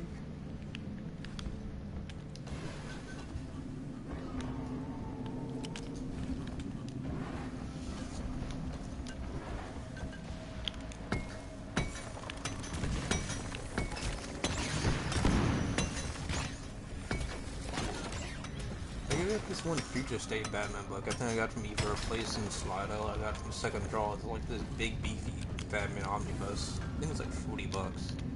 Like a lot of omnibuses are expensive, but even Eric Joy wants to sell his books, but I think he's selling them for like 80 or more, and like a lot of those are, but I don't think those are just Marvel putting the price. I think those are just customers or second sellers. But still, like, is this book really worth that much to be like 80 or 100? Because like usual omnibuses are from like 100 or more pages, and it usually gives you glimpses of what the variant colors were at that time, whether you wanted them or not. But he's putting ads for his wife's business. It's like, who's really buying ice with that? It's cool you want to advertise that, but like you should name drop that at like the end of one of your videos. Like, I'll tell you how to do sponsor for like your videos or streams. Do it at the end, so that people are like, you know, getting into the world, making like extras. Terrain scanner just got I'm about to get jumped.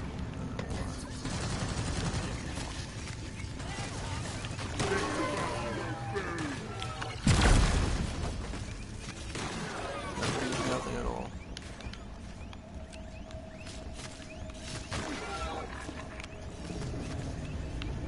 I called for the news.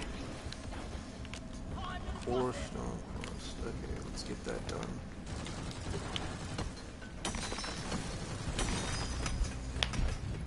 And there was this good movie I saw on TV about Deathstroke. Like, he had a family, he had kids, and once in like Latin America, he knows a metaphor for something.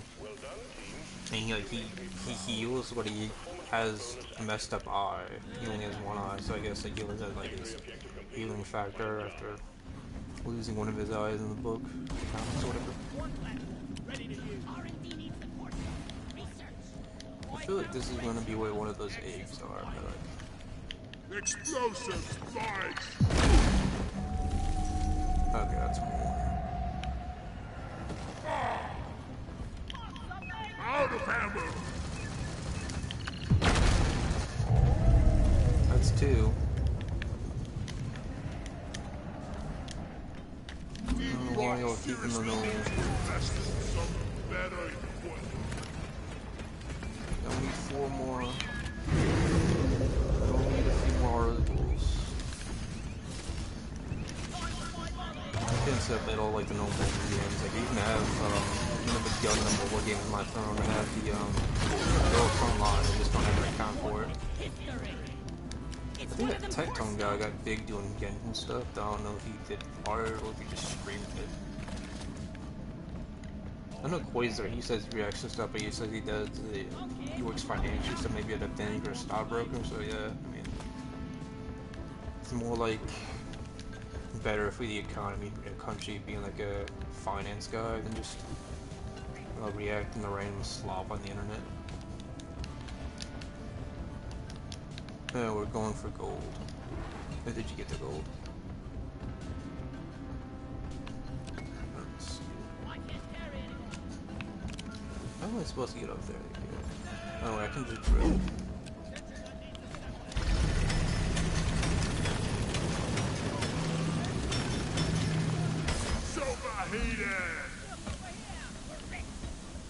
Oh wait, did he already? Oh, he already dropped it. Okay. Light is up. Where's the robot? Where's the robot?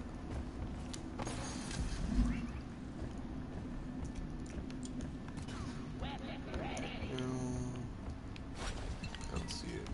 Oh, the robot's down. We're I rich. need the damn minecart on legs. Where is it? We're rich. We're rich. Okay, we need 4 more airs. The mule is here. We're rich. Let's We're go, rich. let's get it. Let's get it. Keep it up. I don't know if Star Wars Battlefronts had more card packs for the game.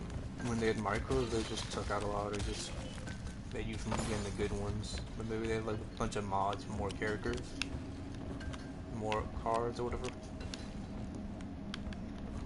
Remember Instagram like a stream recently on my opinion, based on like a lot of the other like viewers of his channel.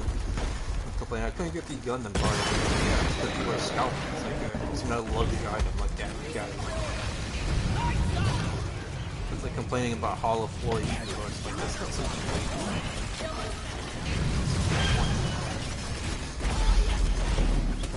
I like to buy one of those no jump kits. I don't like, you know, painted and shit. I pay like 250, 300 for like a painted one. I can just put on like a desk and shit. It's the only way to close the ring.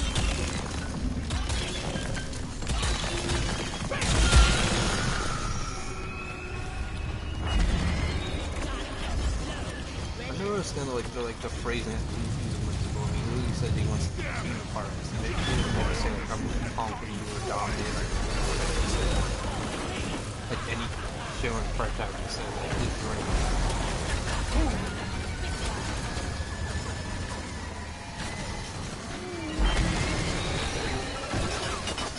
Like for all we know, like the One Piece is like we all gotta come together. Friendship is like the only important thing on the fan. It's not like a bunch of gold technique or another gear. That could be always damn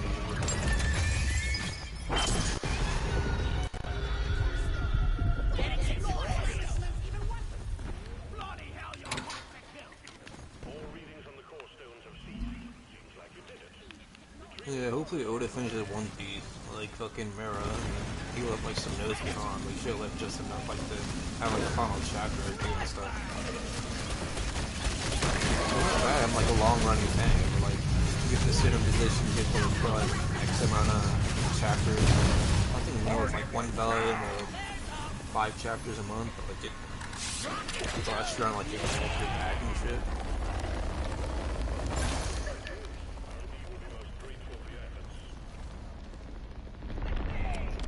I mean, even Zora from Discord, someone how like he was only going to make combos, not like to be rich, but because he wanted like some extra money. It's like, yeah, I can feel that. I mean, When resupplying, remember to share with your teammates. let people know when you want to have like the next book out and stuff. People like buy it.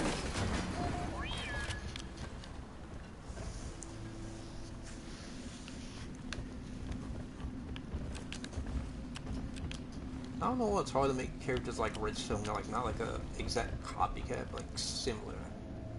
And then Billy Tucci claims like a cosplayer stole his trademarks. Like she really cosplayed any kind of skippy character, like a lot of characters from video games and movies wear skirts or chainmail. That's not like a Billy Tucci exclusive or whatever. It's like hold the front door, my dude. Like stop. It's like Marvel getting mad. Someone looks up like a Spider-Man quote on the grave. It's like, come on, bro. Don't be like that. That's how you lose fans.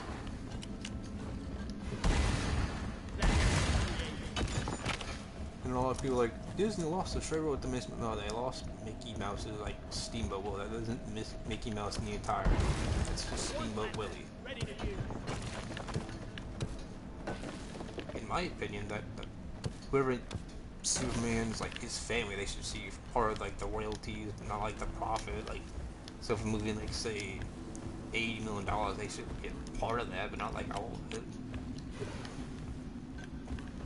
I mean, you realize, like, DC and Marvel Image, I don't know about Down, but a lot of that shit's work for hire. I mean, you know that before going, you can't just say, like, oh, DC screwed me over. It's like, yeah, but you knew, like, some weird stuff was going on, bro.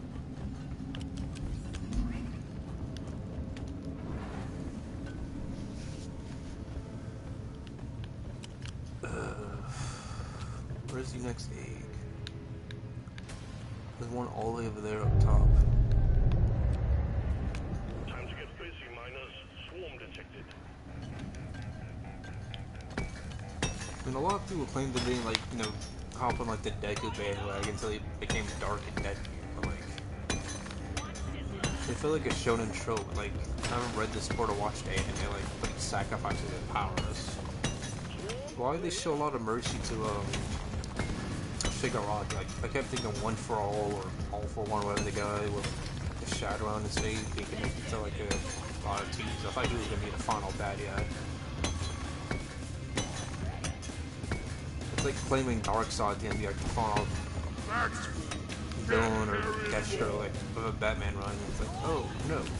Actually, the Joker's like, what? But Batman broke his arm like 2 books ago. Like, no, you're like, don't you know Gotham, like, you know, technology. It's like,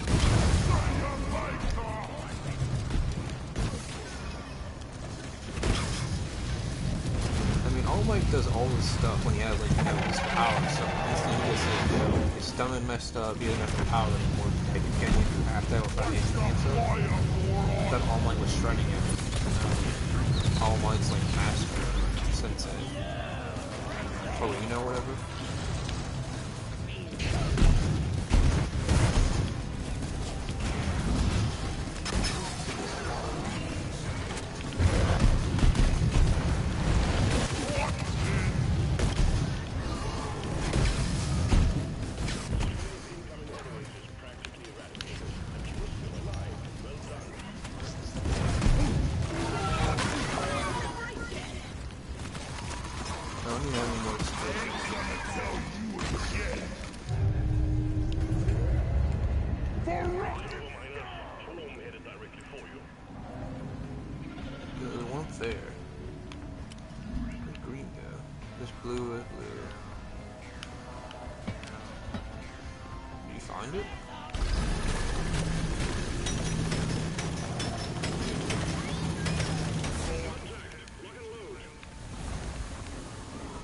Okay, I don't think I found anything.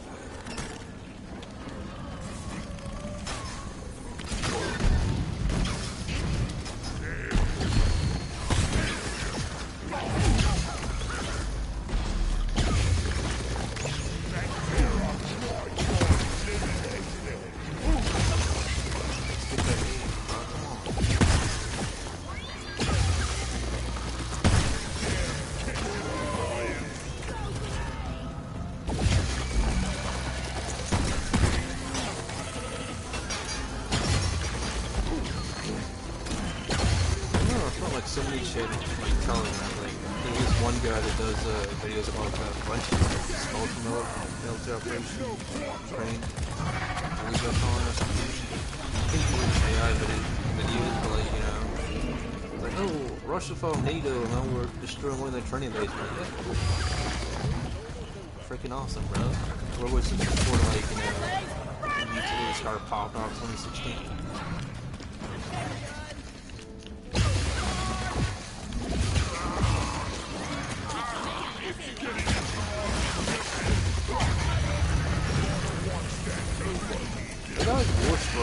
Warren Ballo and then Striker.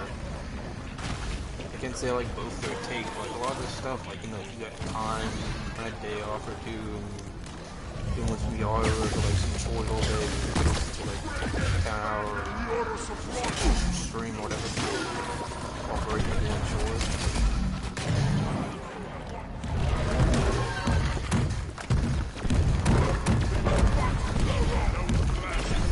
You don't mind the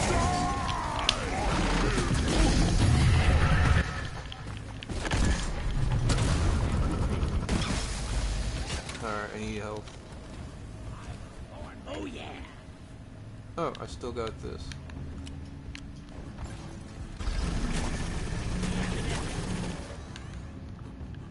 Getting more ammo.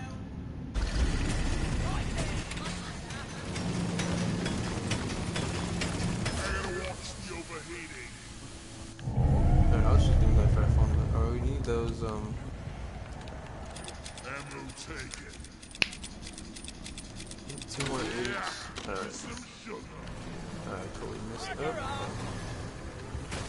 Okay, it's one.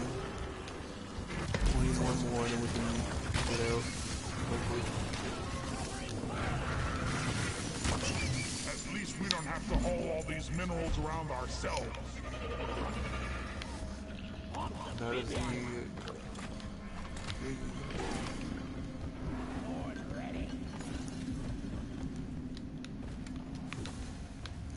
Remember Amazon was supposed to be making a Gears of War movie or something, or TV show, and there's supposed to be like a Call of Duty thing in the works? But how many people are really jazzed about the Last of Us TV show, season 1 and 2, that weren't fans? One of my old coworkers in the 70s said he liked it. I remember hearing him say, or him talking about like what he really liked about it.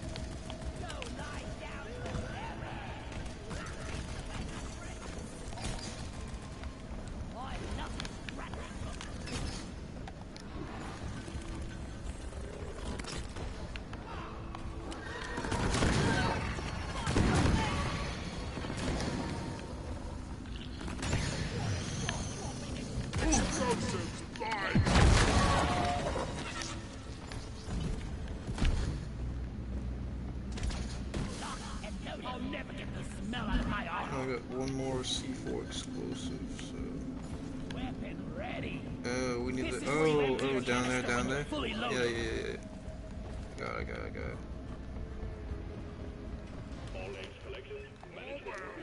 Oh.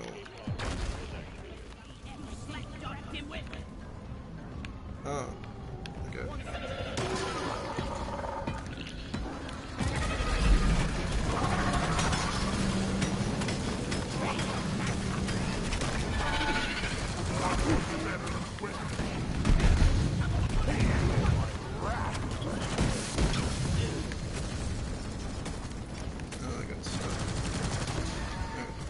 Done, let's go. Excellent. Drop pod inbound.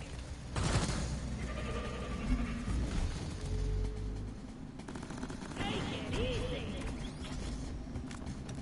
I was born ready. I don't know why the Ford, which is a Yiddish owned and operated jailbreak company, asked for donations. Like, you've got dinner ads, you've got sponsors. Like, no. It's like being an NFL claiming they need donuts. Like, no. Paying the hot dog vendors, you're not paying the guy like sells ice. Let's race Molly back to the drop pod.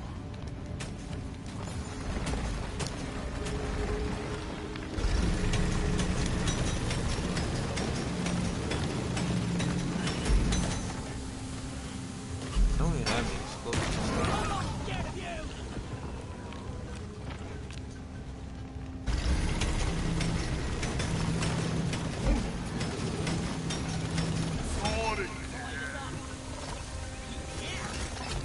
Oh wow.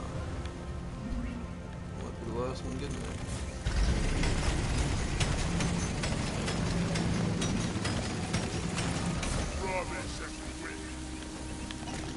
Ooh.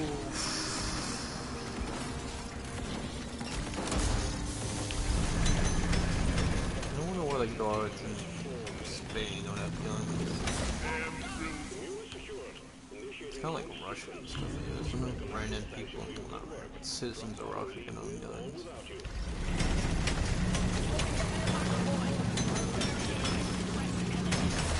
I'm like right next to it. What am I missing? Are you blind? Look over here.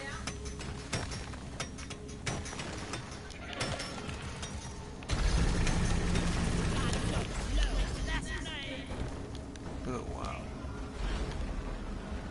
Let's leave this hellhole.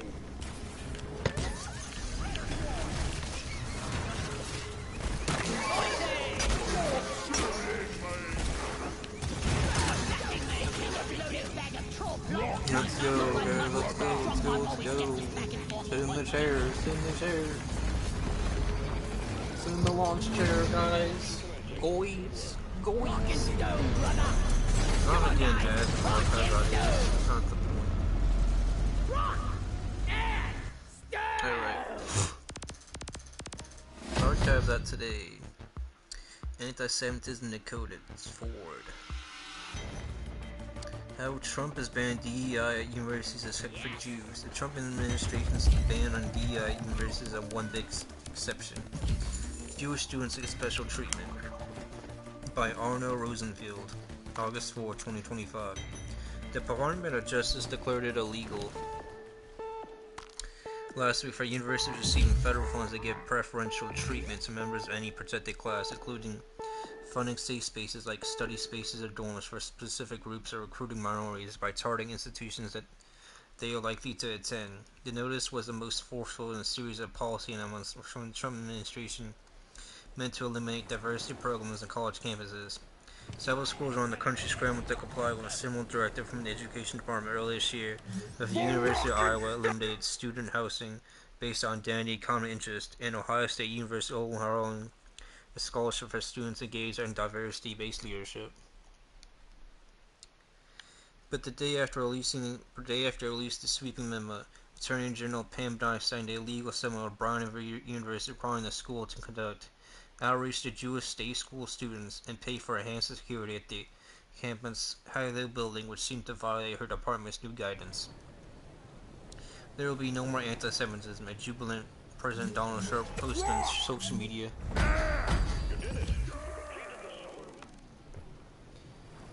Woke is officially dead at Brown. The apparent contradiction is only the latest example of how the Trump administration has sought to ban diversity measures meant to benefit minority groups, while in several cases requiring universities to create new policies to benefit Jews, which several legal experts told the floor could violate the Constitution's Equal Protection Clause. They are complete hypocrites. Jenna Eunice, at Civil Liberties Attorney, said in an interview, "It's not legal." According to analysis by Education last week, the Trump administration has launched more than 65 civil rights investigations focused on allegations that school engaged in race-based programming, invoking law that includes Jews as a race, color, and national origin, while the settlements with both Brown and Columbia mandated that those institutions create special programs for Jewish students. Brown also committed, as part of the agreement, to hosting a party to celebrate 130 years of Jewish life for Brown, despite a provision in the Justice Department guidance memo that specifically bans any resource allocation with an identity-based focus, even if the money is spent on a campus-based program that is technically open to all. The Columbia Agreement requires the school to hire a student enlist license to support Jewish students, even as the following paragraph in the settlement bans the school from providing benefits or advantages to individuals on the basis of protected characteristics, which includes being Jewish. Kenneth Marcus, who in the Education Department's Civil Rights Division in the first Trump administration, said the courts sometimes allow schools to treat certain groups of students differently or fix previous discrimination.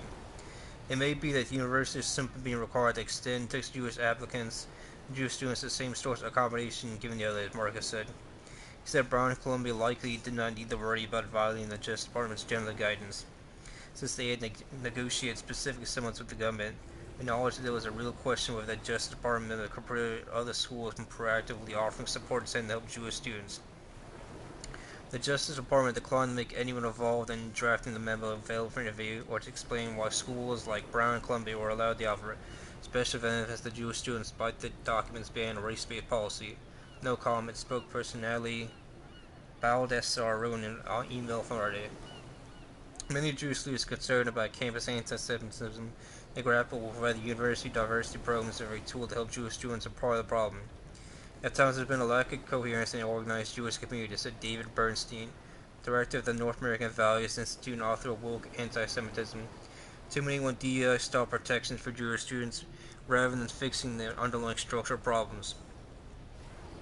The Trump administration seems to see no contradiction between counting what it has called illegal DEI and protecting Jewish students, arguing that it's precisely the old policies meant to help other minority groups that fueling hostility towards Jews.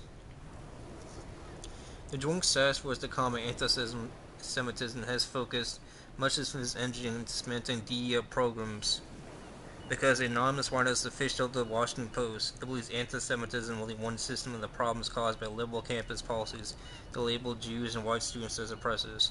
"I hate anti-Semitism," Leo Terrell, the saxophone director, wrote on social media shortly before he was named to the role. "I hate DEI. I hate critical race theory." The attitude has been reflected in anti-Semitism settlements. which makes provisions to help Jewish students with ones eliminating diversity affirmative action programs and limiting accommodations for trans movement under the Trump administration priority. The Justice Department's legal guidance memo, which is signed by Bondi, does not mention any acceptance for Jewish students that would match the accommodations in the Brown Agreement. I really can't understand that contradiction, said Bev Gelman-Geer, who is regional director of the Education Department's Office for Civil Rights in Philadelphia until March. Never had experience where I was working at OCR, we made exceptions to the law. Gelman-Geer said there are strange aspects to Trump administration's anti-Semitism settlements, including that they appear to hold different schools to different legal standards. They formed some letters informing Columbia and Harvard that they must prevent any anti-Semitic conduct that is either pervasive or severe. In contrast, Brown was told they only had to address a more narrow set of conduct, which was both severe and pervasive at the same time. I would imagine it's very hard as a school to make sense of all, Gelman-Geer said. I would be terrified. Many of the civil rights laws governing universities receive federal funding are vague, so schools often rely on guidance like the new Department of Justice Amendment to understand how to comply with them, even though that guidance does not technically have the power of law. Several legal scholars express skepticism that the body's guidance by DEI is an accurate interpretation of the law. In theory, if the guidance is incorrect, the school is interested in countering anti-Semitism could follow Brown's lead, for example, in providing funding for Hillel. Even doing so appears to violate the Justice Department memo. But as a practical matter, most schools simply seek to comply with federal memos and units, the civil abuse attorney said. The schools rely on both the memo and the anti-Semitism settlements as policy blueprints. Canceling diversity programs except for those that help Jews, they could find themselves in legal trouble. If you're saying none of this for black students, none of this for Arab students, but yes for Jewish students, there's a good claim there for someone wanting to sue, said Jonas, a critic of previous government efforts to counter anti-Semitism. The Trump administration is already losing a series of legal battles related to its crackdown on DEI, and Harvard is fighting the suspension of its federal grants in courts. Gelman-Geer said one of the main concerns is that the White House is addressing anti-Semitism in such a legally dubious manner that it may ultimately result in weaker protection for Jewish college students, including her own daughter. I mean, there shouldn't be just protection for Jewish students. There should be like one standard for all or none at all.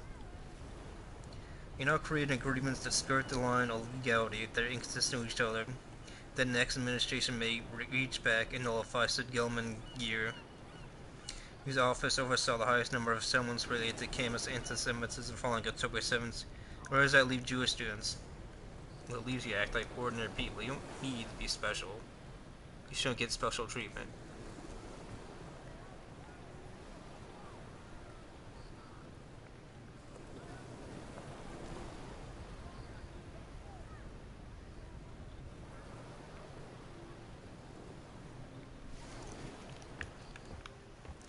Come on, guys!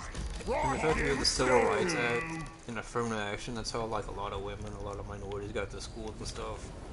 Like by their own merit, self-worth.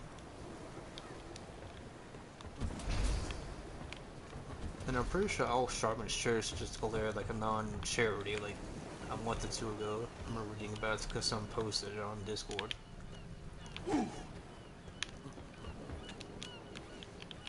Like that! Slappity slap! Give me an R, give me an S, give me a rock and stone. Rock and stone, yeah! Welcome to Overclock City, population Maine!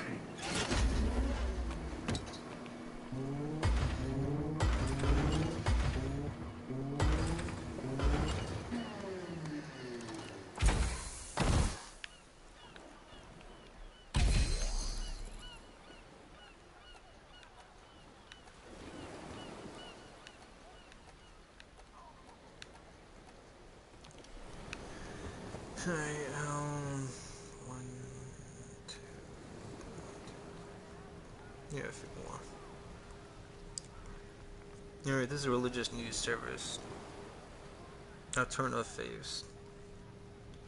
American witches and pagans. American pagan witches depend heavily on assemblies with names like Pagan Pride between the worlds to share information and camaraderie. August 22nd, 2020 by Heather Green.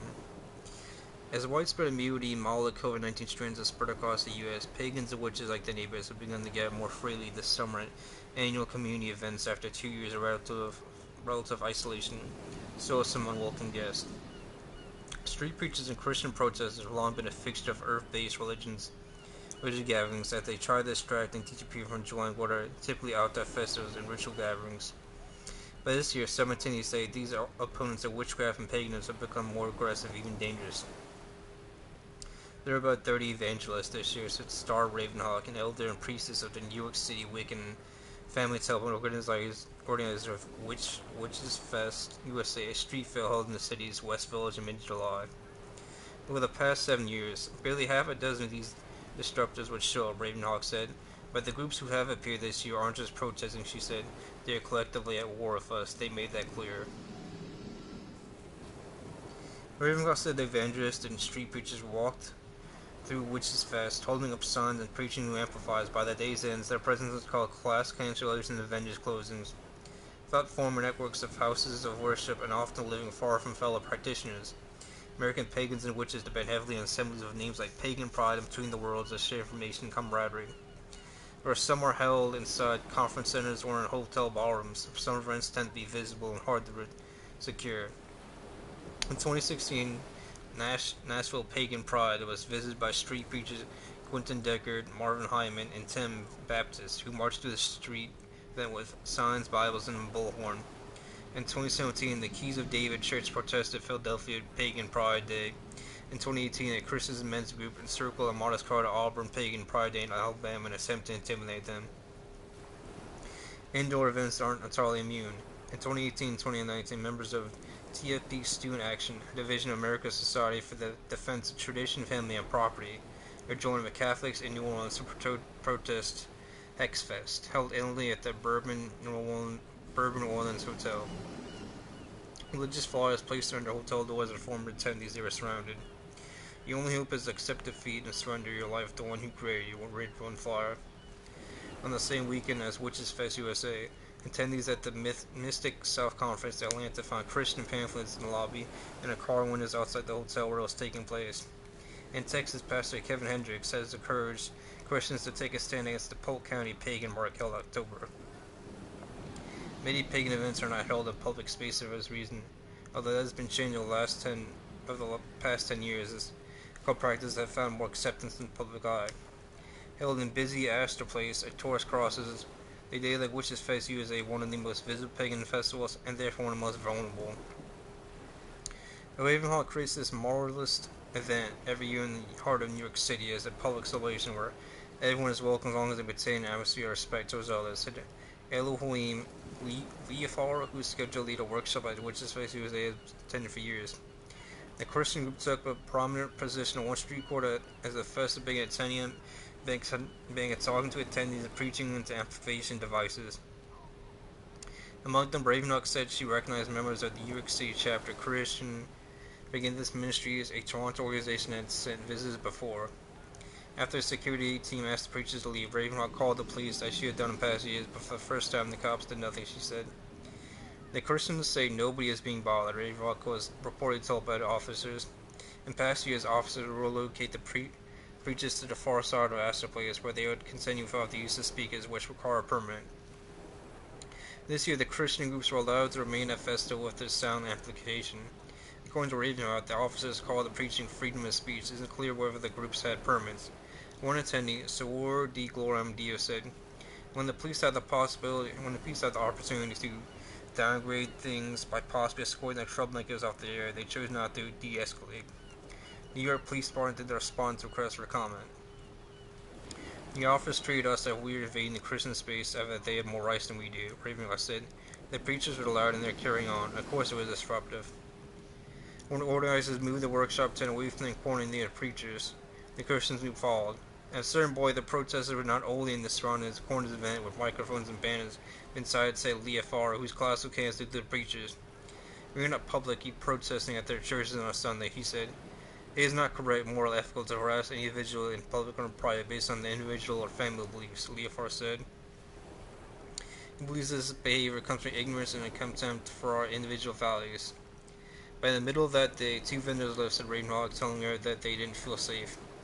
Ravenhawk said she was tired of trying the other cheek. She was called New York Street Activity Permits Office, the community board in the 9th Precinct, New York Police Department. On a paper show, she said, "I want to know exactly what my rights are." Ravenhawk also called Liberty League, a pagan rights organization based in Wisconsin, for legal advice and support. The United States has found a religious freedom for all, said legal co-founder the Reverend Selena Fox in a statement to RNS. Safeguarding the right to practice our faith is as much our right as anyone else, she said.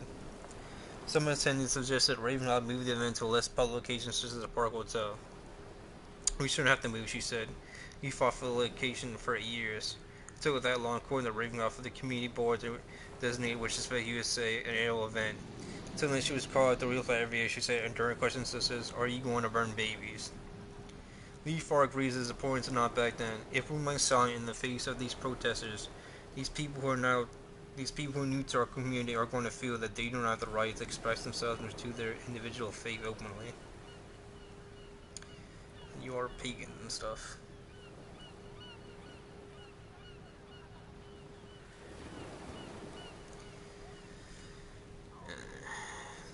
I mean, even Viking was paganism back in the day. If I had a credit That was for like, every rock and what, stone, 500 years ago or 800? point away from face. My face or theirs?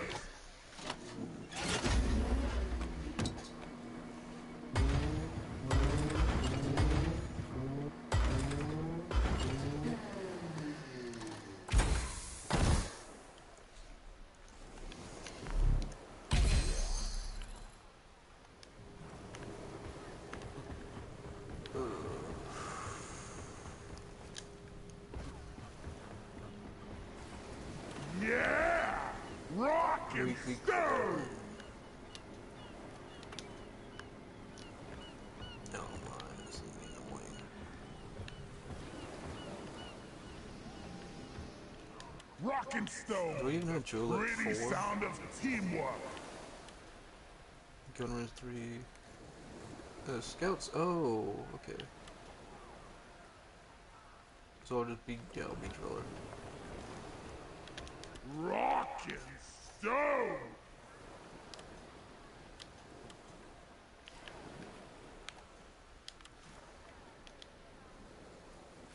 More ammo.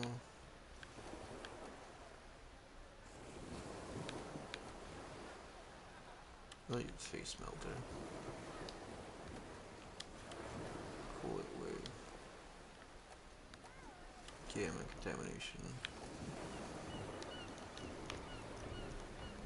Yeah, I'll do Rock and this, and then we'll stone! do a few To more the rolls and then get bone! off.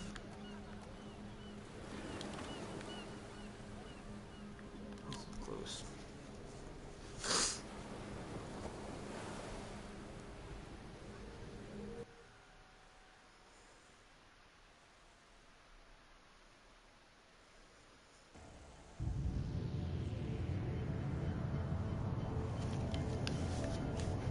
Gunner engineer scout, yeah. Let me handle the digging!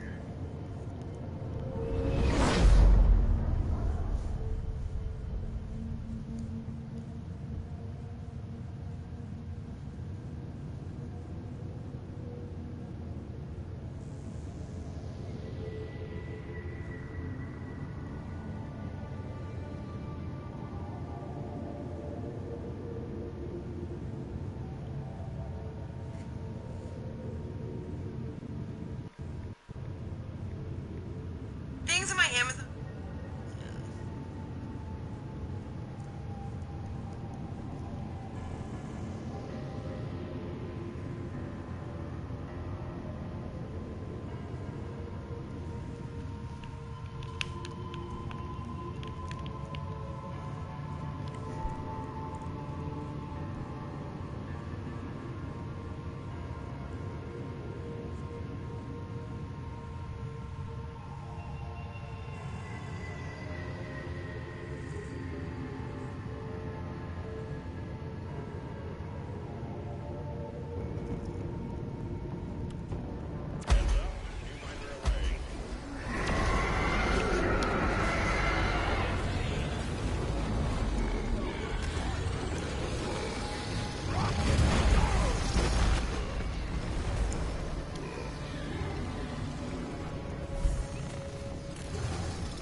Now I need health. I'm gonna take down 3 dreadnoughts. Rock and What do I stone. have? 4 of wonder. Stone forever! Yeah, I'm gonna speed read like 3 articles or 4. What's the next one? You found it. Tag it. I made a platform.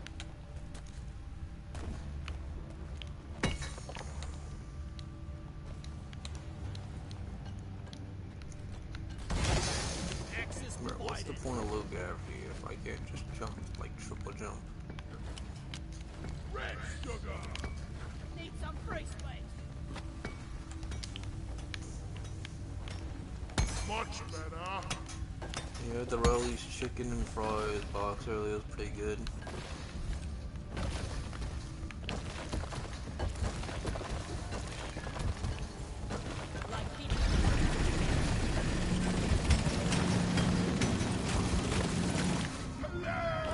The tunnel is blocked! Are we going this way? Look there. Which monstrosity is hiding inside this hole? Rock seriously needs to invest in some better equipment.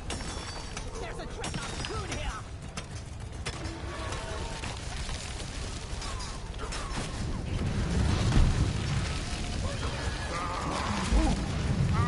It's getting into all the nooks and crannies. Ah! And here I need to polish my whip. Did I mean to do that?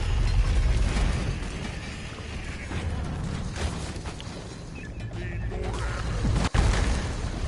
Exactly gonna do it. Oh my gosh. Oh, I'm out of here.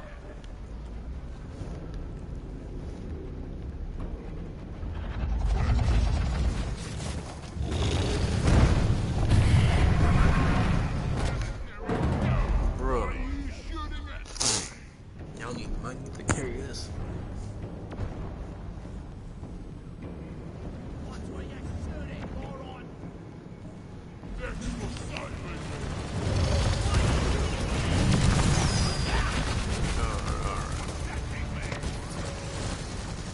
Really much better.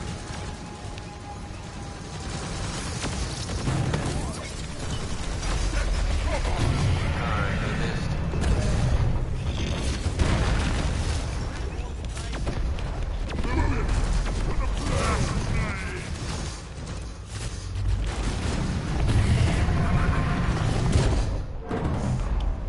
This thing's just eating attacks.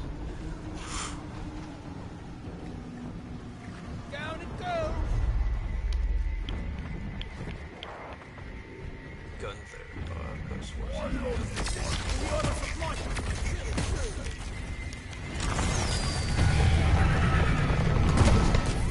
Alright, this is not going good. I need help. Hot Oh shot. my. We're here to shoot the ones without wings. You know, I think I've seen some spare pipe rails lying around the station. Just saying. Now,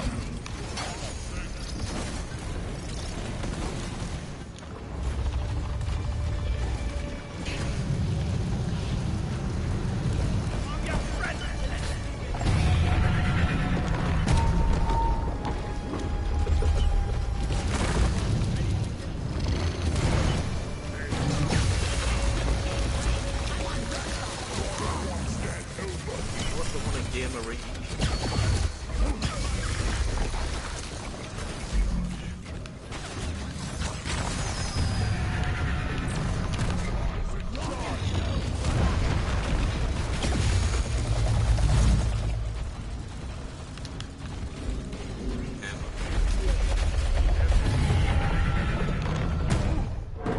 Oh, come on. I will destroy you.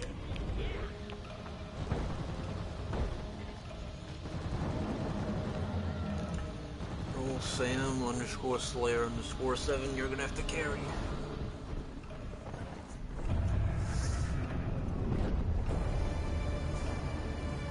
I think he's my instant revive one of y'all.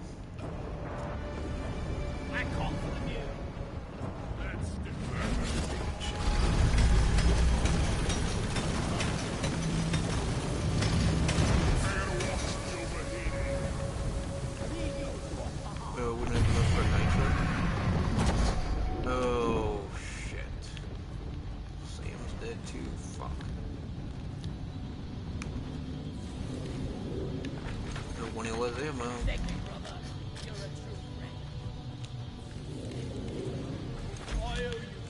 you go?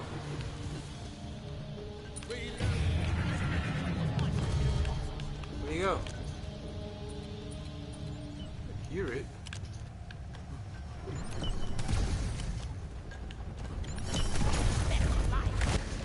Oh my god.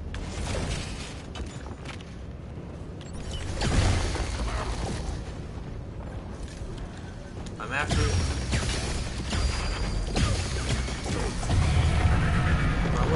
No!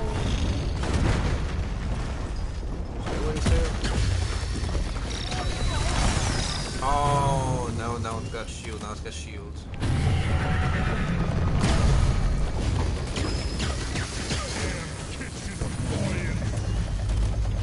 I'm getting the ammo. Like that. One sentry gun ready to be built. Go Crusher! It found us! It found us!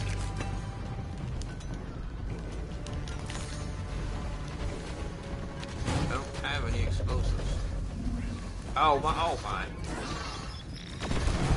Oh, there's the other one.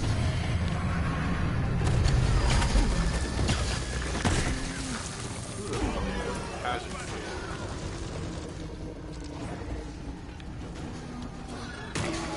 Whoever has ammo, shoot.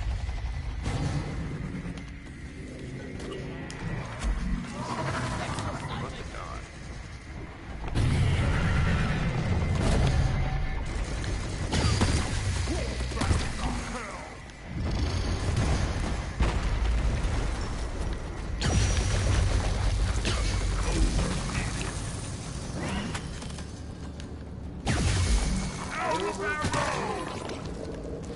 For rock and stone! Molly, my most trustiest of mules.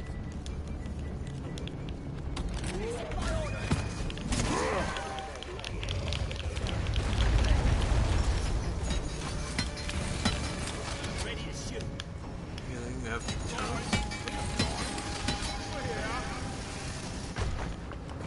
the freaking Getting stall supplies! it. Everyone get it.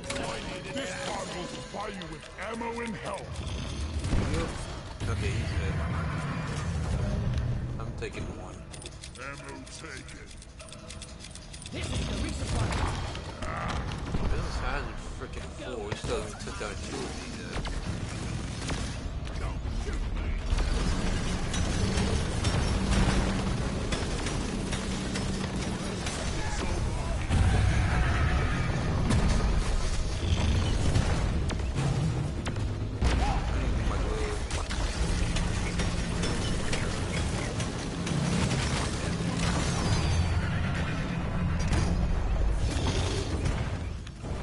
So close, I can't even tell. Okay, he's alive. Somebody just tunnel for no freaking.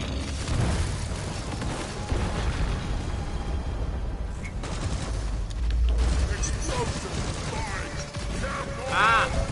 Get out of my face! Shit! Man, I was about to go.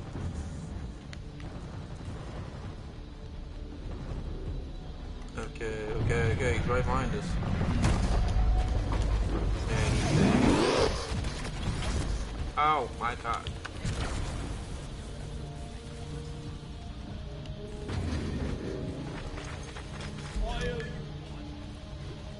Bro, whose turns?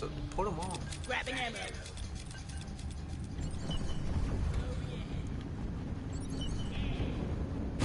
Rock and stone, brother.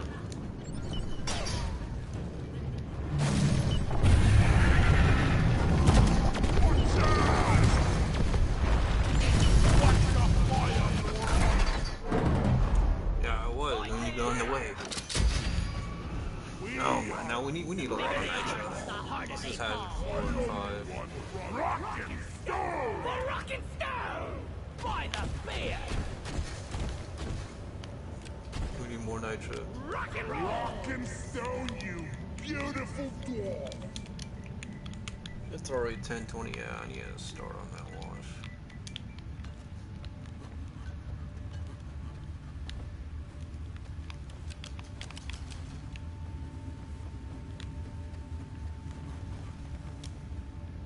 Yeah, we all need health.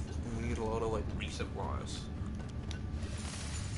Depositing mineral. Want something? What would possibly a hazard 4 or 5, like, you know, dreadnoughts? Not dying. Platforms, please. I don't know where this is leading to, but...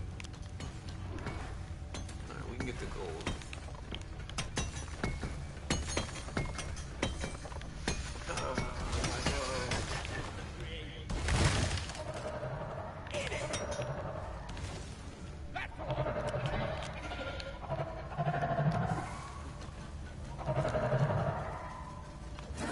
Find the nitro ammo.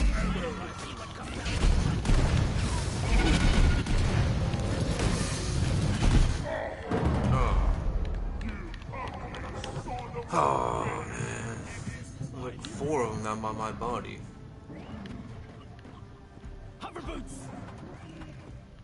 Low gravity and hover Slow down, boots. please.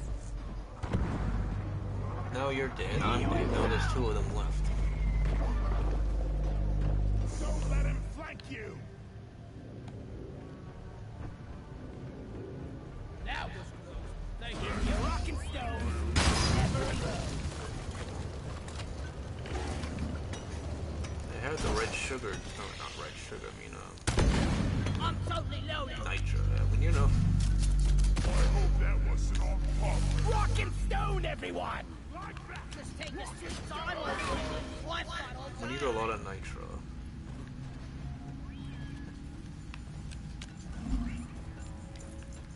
Okay, now where are we gonna... Is there more nitro?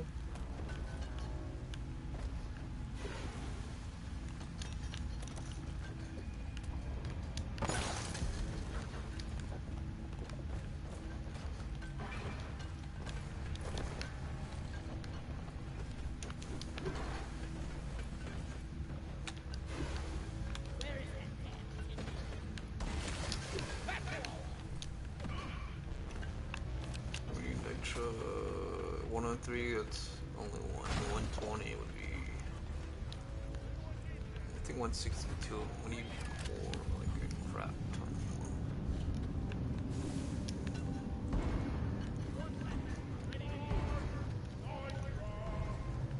Oh yeah, gotta get that nitro, dude. Platform up. Be gone.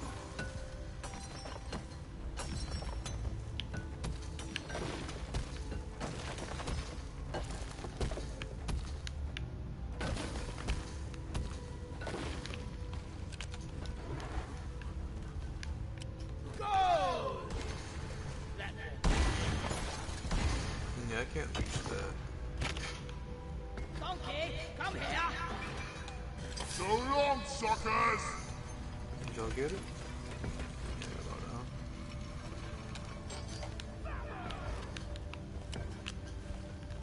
Yeah, let's check and see if there's more nitro, because we only have 125. It's only 2 resupplies.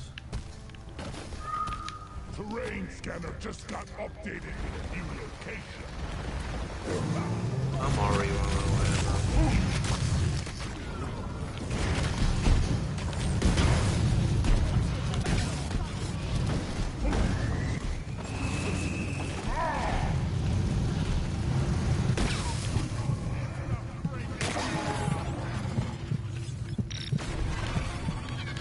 What the?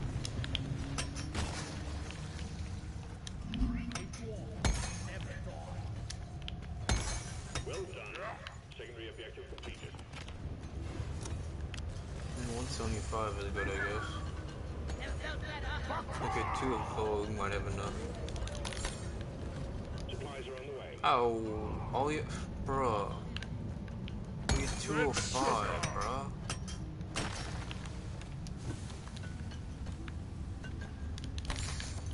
Resupply pod is here. Everybody collect ammunition.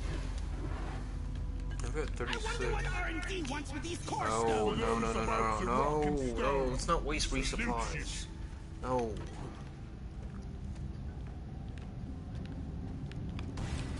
Platforms, please.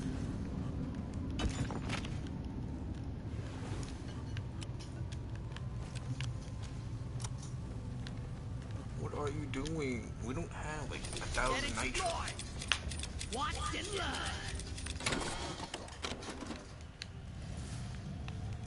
Rock and stone, brother. We got one more explosive. I need a damn minecart on legs. Where is it? Oh, or are we gonna waste resupply?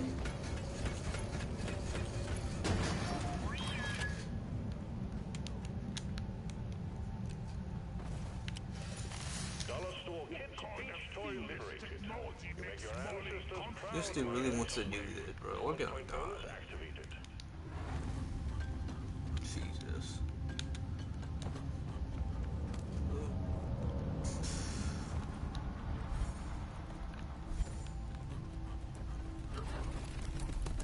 Cornerstone gives me a case of the Ghiblis. We fight for rock and stone. Swallow this. Rock and stone. It never gets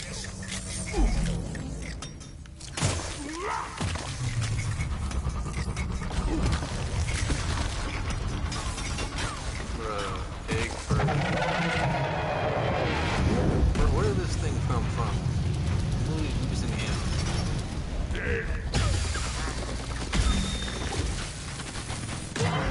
lifted a pressure down. Rock and stone. Yeah.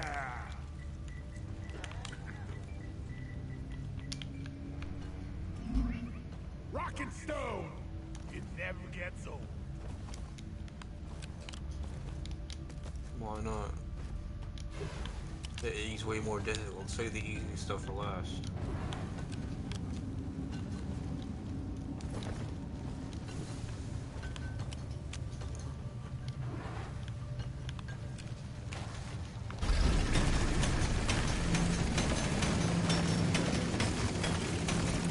Rock really needs to provide some better with knowledge.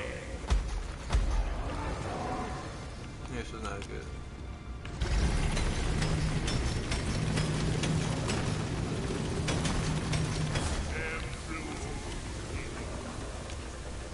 There's two of you.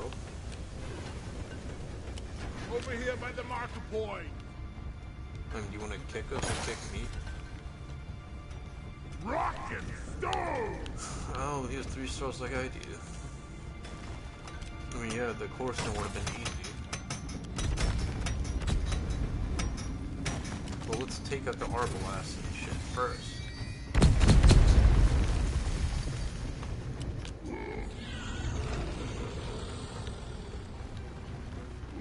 Where is it?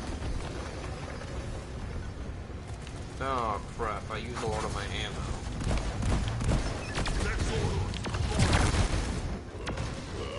I only have one of these. There's a bloody target painted on my back.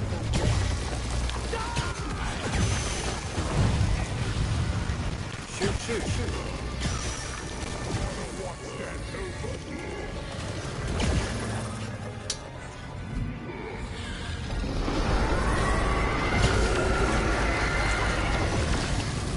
We need to take one of them down.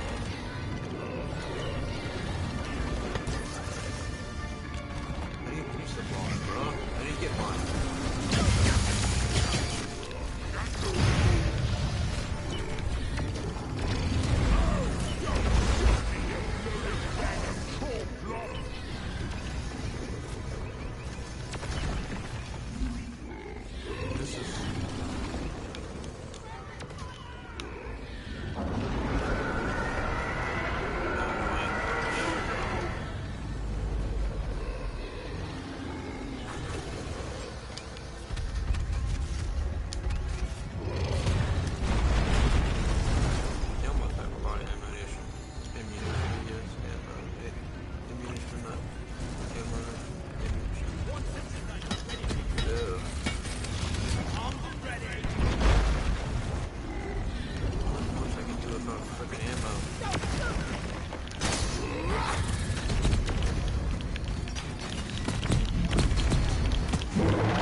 my stubby legs.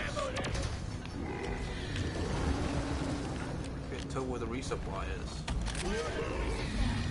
Oh, cool.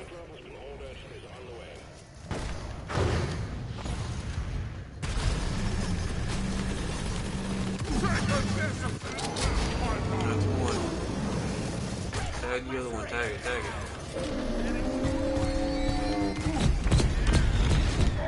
Nope. Me and Sam are dead. Alright, now we can get the thing. Did I hear a rockin' stone? Supply pod here. I'm taking some Ask your of team before double dipping. Yeah, Now you mine. Y'all double dip. Getting more ammo. Yeah. Tag it. I need to feel right here, right now.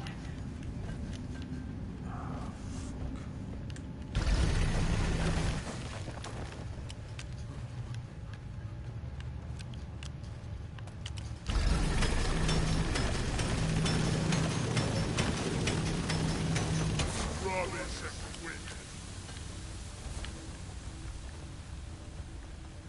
No, don't help me dig.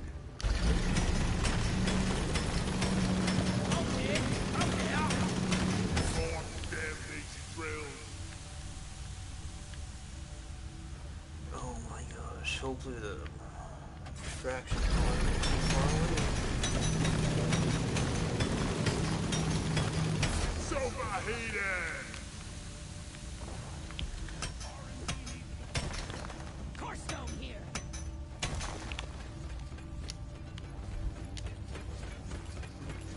Alright, let's go. Let's go. 1, 2.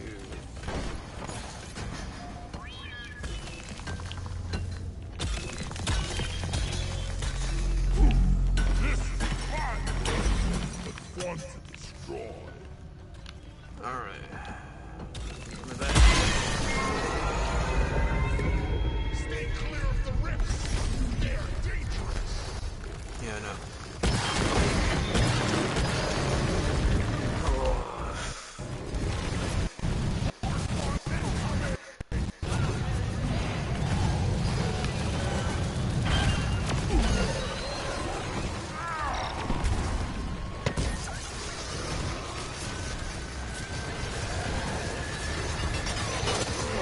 Bumbling son of a mud golem.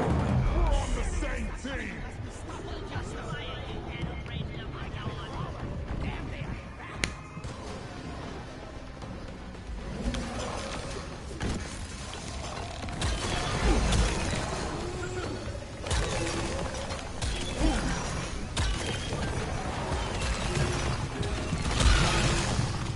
Bruh, stop, get off me. Why am I shooting towards the turret? Oh, my back. Oh, no. Oh, get away.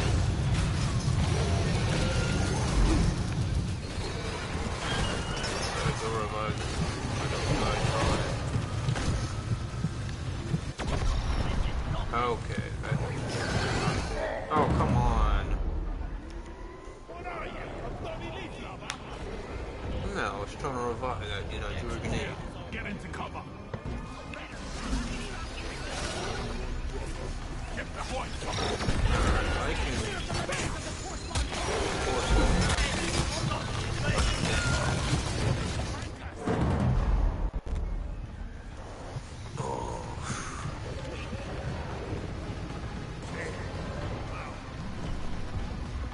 Shield ready again.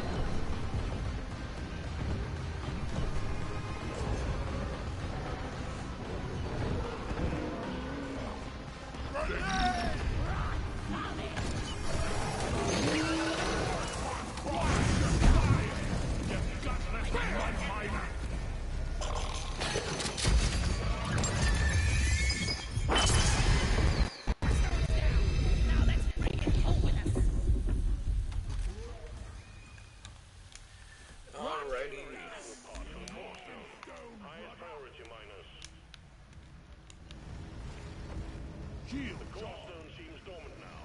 Sending in the retrieval pod. Where is that damn Core stone has gone dormant. Sending in the retrieval pod.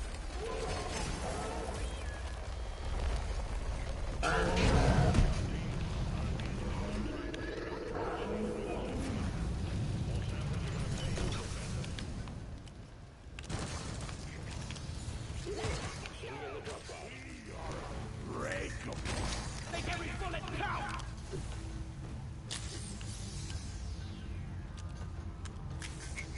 Drop pod arrived. Mules returning to LV. Departing in T-minus 5 minutes. Damn overheating. I might be able to get us there.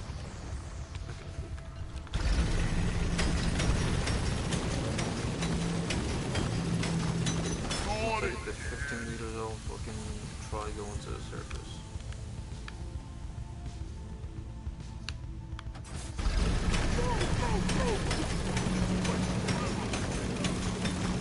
It's overheated. As long as one of us gets there.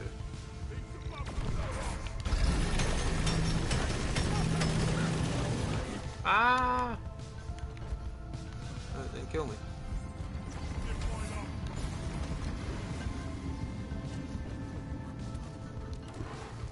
Drop pod departing in T-minus 4 Where did he go?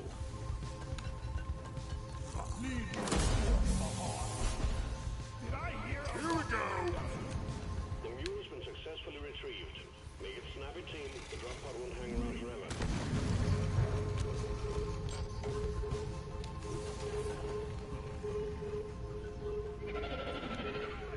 Oh my god. Explosives, lights. Out of ammo.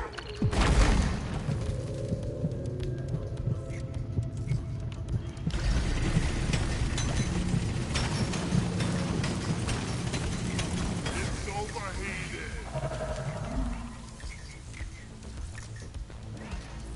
I'm not gonna make it.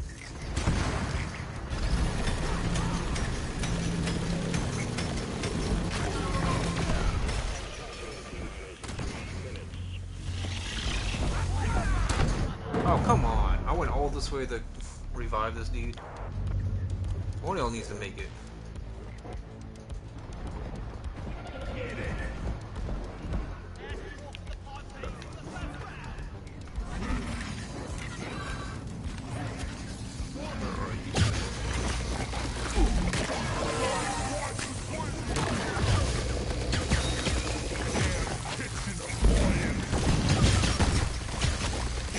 Kitchen appliance.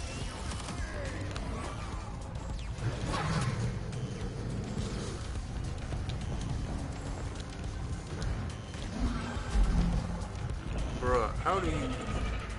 You're literally the fucking host. Run for cover.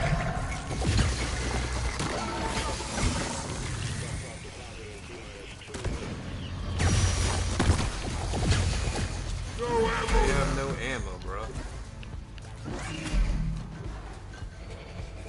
Bro, are you serious?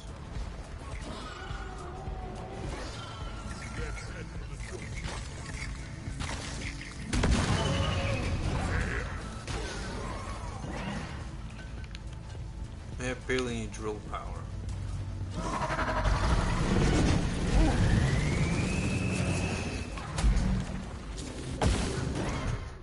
Fuck!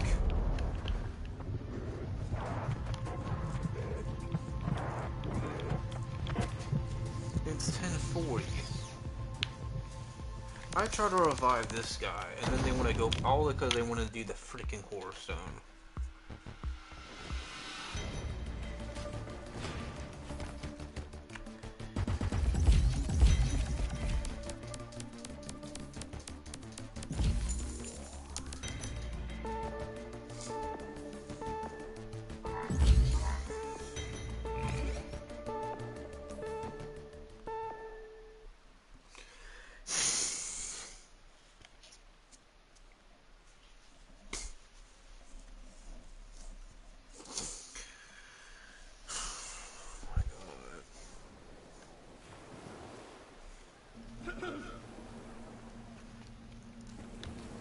no dwarf behind.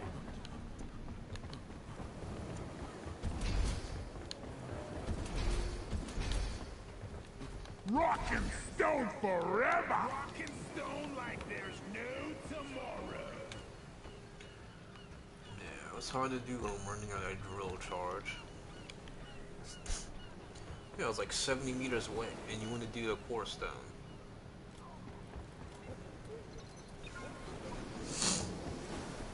Gaza's living skeleton. Young Palestinian girl reduced to skin and bone amid food crisis as Israeli calls for action over the Start Hostage video.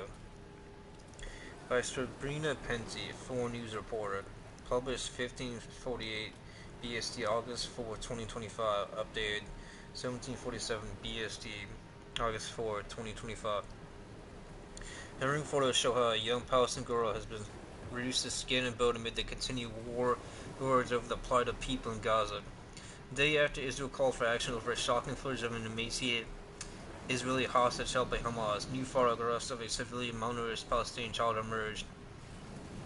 Miriam Duva is known as pictured as she received treatment at Patients-Friendly Association Hospital, Gaza City, ostensibly for severe malnutrition. In the images, she can be seen being cradled by her mother as her spine and ribs visibly stick out from her scarred body.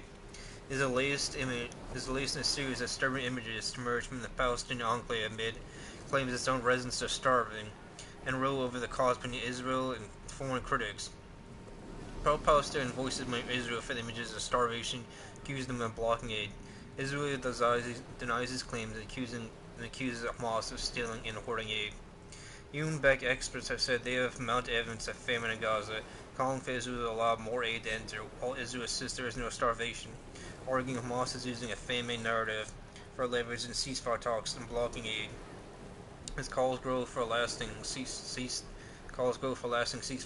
Hamas shared stalking footage purporting to show Israeli hostage Ivitar David digging his own grave, prompting backlash from hostage families urging an immediate end of the war. Hundreds of Israeli ex-officials also joined in an appeal to U.S. pressure that Netanyahu government into ending the war, as reports suggested the Israel Prime Minister is planning to expand the conflict in Gaza to bring the hostages home. Israeli media outlets across the political spectrum warn against a wider war as Israel faces international isolation over its conduct in the war. So human rights groups controversially termed the humanitarian crisis in Gaza a genocide last week, allegation Israel roundly denies. Despite growing backlash at home and abroad, a dramatic source quoted in Israeli media on Sunday claiming that Netanyahu will look to push for the release of the hostages through decisive military victory, combined with entry of humanitarian aid areas outside the combat zone, and as much as possible outside of Hamas control.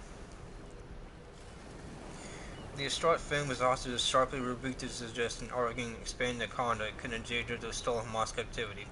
Netanyahu himself appeared visibly shaken in a video statement after inheriting footage emerged of two hostages, Ivitar David and Ram Prolowski, both looking skeletal to a pit of what appears to be under a tunnel. David, digging what he believes to be his own grave, was heard begging for his life. Hamas released the video after 666 days in captivity, as his own devastated family said he only has a few days left to live. Ivitar David's family approved the use of the terrorist organization video on Saturday, shows him bare-chested on dirty mattress inside a tunnel in Gaza.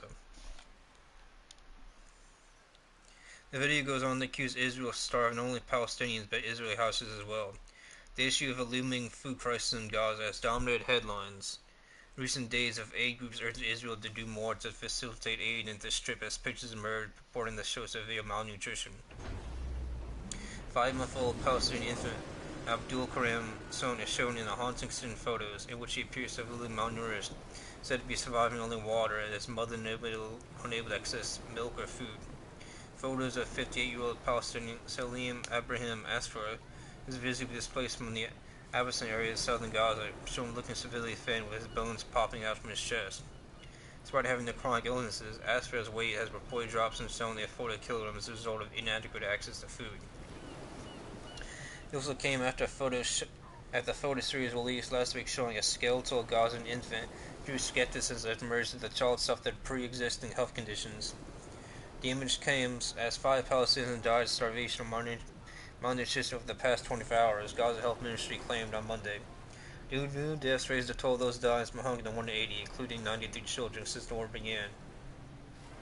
UN agents have said that airdrops of food are insufficient, that Israel must and far more aid by land and quickly ease access to it. KOGAT, the Israel military agency that coordinates aid, said that during the past week, over 23,000 tons of humanitarian aid and 1,200 trucks entered Gaza, but that hundreds of trucks had yet to be driven to aid distribution point hubs by UN and other international organizations. The Hamas-run Gaza government media office said on Sunday that more than 600 aid trucks had arrived since Israel eased restrictions late in July. However, witnesses and Hamas said many of those trucks have been looted by desperate displaced people and armed gangs. Palestinian UN officials said that Gaza needs around 600 aid trucks to enter per day to meet the humanitarian requirements, the number Israel used to allow it to Gaza before the war. The Gaza war began when Hamas killed 1,200 people, took 251 hostages in an attack on southern Israel on October 7, 2023, according to Israeli figures. Israel's defense has since killed more than 60,000 Palestinians, according to Gaza health officials.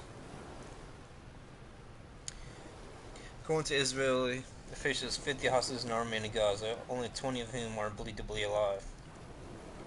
Comes as Israel said Monday the plight of hostages held in Gaza should top the global agenda. After Palestinian militants released videos showing them looking emaciated, hiding fears for lives after nearly 20 months of captivity. Foreign Minister Gideon Saar in a press briefing ahead of the UN Security Council session on the issue said the world must put an end to the phenomenon of kidnapping civilians. It must be front and center on the world stage.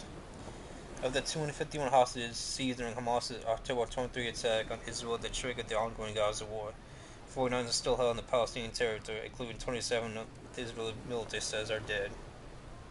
The UN session recalled that the Palestinian militant group Hamas and its ally Islamic Jihad published last week 3 videos showing hostages Ram Blaslowski, Evita David appearing weak and emaciated, causing deep shock and distress in Israel. Israel Prime Minister Benjamin Netanyahu, under mounting international pressure to halt the war, said Sunday he was shocked by the horror video of our precious sons. And Israel's foreign ministry was quick to point out the different muscle and fat composition of the Hamas terrorists in the video compared to that of the Israeli hostages. Look at David Arms, an Israeli hostage, starved to death collapse, the foreign ministry said in X. Now look at Arms' Palestinian captor, strong, well-fed, offering out a can for show. And Netanyahu said he had asked the International Committee of the Red Cross, which oversaw past hostage releases during short-lived truces, to provide food and medical treatment to Israeli captives.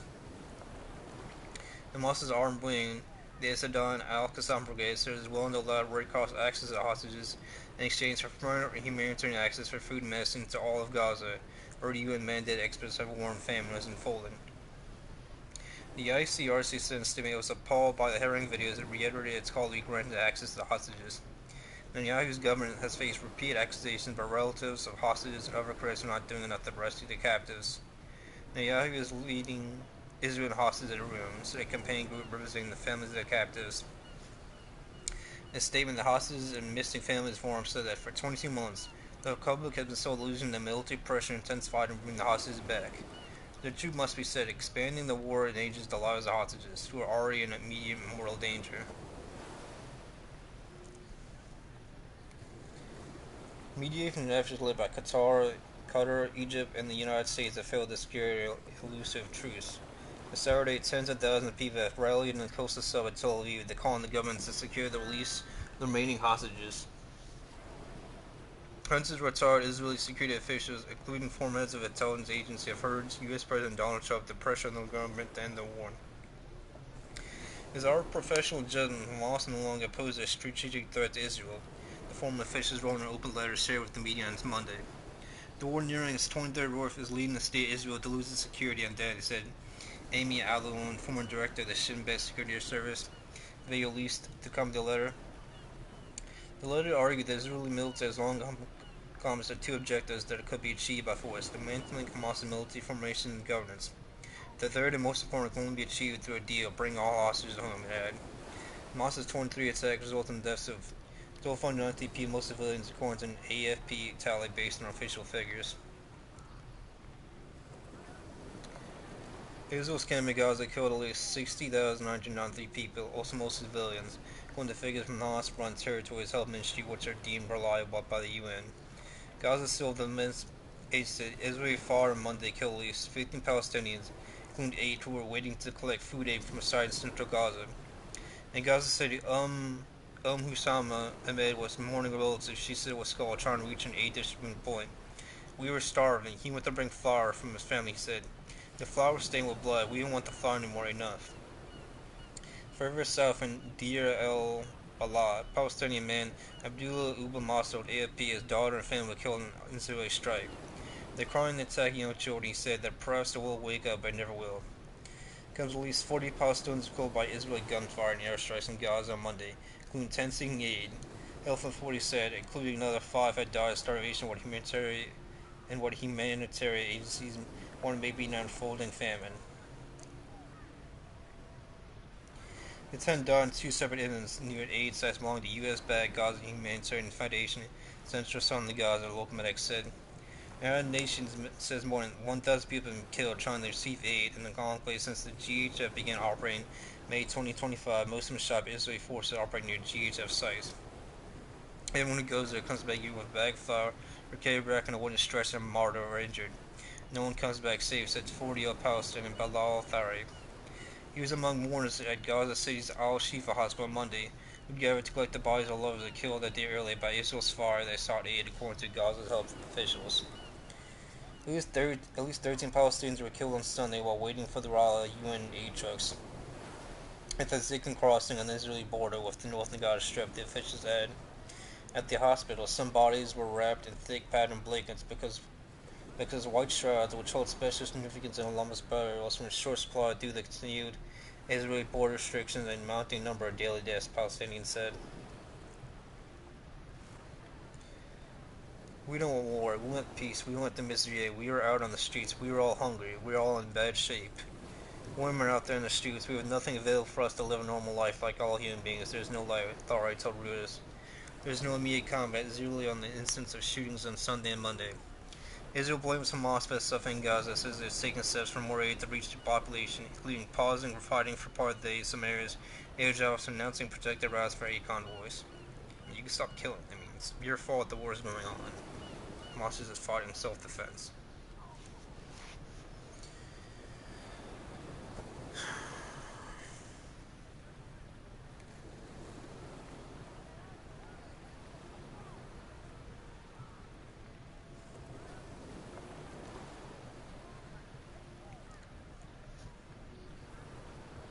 I'm gonna read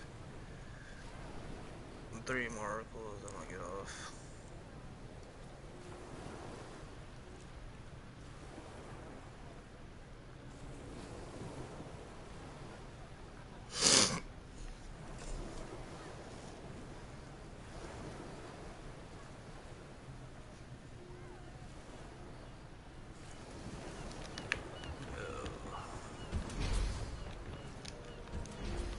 Dude, it really is getting late.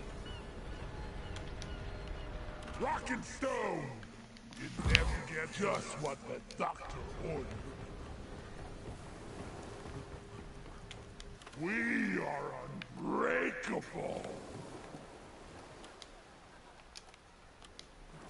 This is night! Unsafe, but late.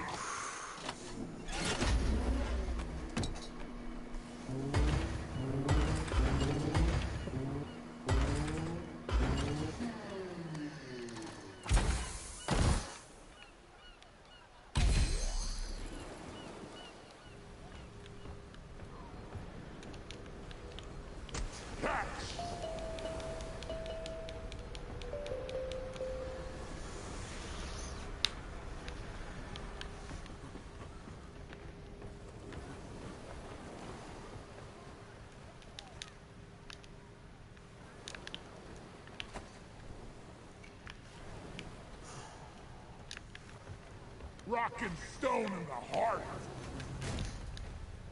Damn, that's unfortunate.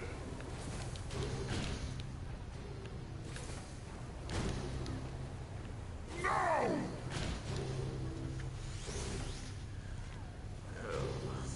This is the key of independent. Written by Anna Fretzier, August 4, 2025, 7:23 p.m. 4 minutes to read. Find this on archive.ca. China rejects U.S. demands to halt Russian and Iranian oil imports.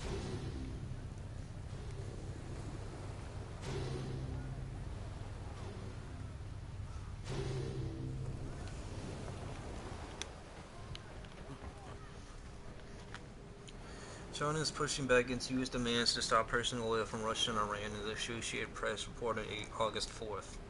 Beijing insists it will continue to secure its energy supplies based on international interests, despite pressure from Washington and threat of punitive tariffs. U.S. President Donald Trump threatened to impose secondary sanctions on Russia's oil buyers, lest Moscow agrees on a ceasefire before August 8th. China was always ensures energy supply in ways that serve our national interests. Beijing's foreign ministry said in a post on X on July 30th, following 2 days of trade negotiations in Stockholm. Coercion and pressure will not achieve anything. China will firmly defend its sovereignty, security, and development interests. U.S. Treasury Secretary Scott Bessent said that China's continued purchases of Russian oil remain a key sticking point in trade talks between the two countries. The Chinese take the sovereignty very seriously, Bessent told reporters after the talks. We didn't want to impede on the sovereignty, so they would like to pay a 100% tariff. U.S. wants to cut off key revenue streams for both Moscow and Tehran as Russia continues to war in Ukraine and Iran supports militant groups in the Middle East. China appears unwilling to treat energy purchases as negotiable, according to the Associated Press. China's firm steps comes as other countries appear to be shifting under U.S. pressure. India's largest oil refinery, Indian Oil Corp (IOC), has paused Russian crude purchases. Instead, bought 7 million barrels of U.S., Canadian, and Middle Eastern crude for September delivery, according to Reuters. Two industry sources told Reuters that the move was partly to place Russian supplies amid growing Western sanctions. In a post on Truth Social on August 4, Trump once again criticized India's imports of Russian oil. India is not only buying massive amounts of Russian oil, they are then, for much of the oil purchased, selling it on the open market for big profits from road. They don't care how many people in Ukraine are being killed by the Russian war machine. Because of this, I'll be substantial raising the tariffs paid by India to USA. Senator Lindsey Graham is also pushing legislation to allow tariffs as high as 500% on countries that continue purchasing Russian energy. The bipartisan bill introduced in April has 84 co-sponsors in the Senate and a parallel version in the House. China shows no sign of retreating. Previous trade disputes as the only country to retaliate directly against U.S. tariffs appears prepared to do so again, the Associated Press reports. China appears one of Russia's key allies. Following a July 15 meeting in Beijing with Russian Foreign Minister Sergei Lavrov, Chinese President Xi Jinping vowed to expand the strategic partnership, calling a model for a new type of international relations.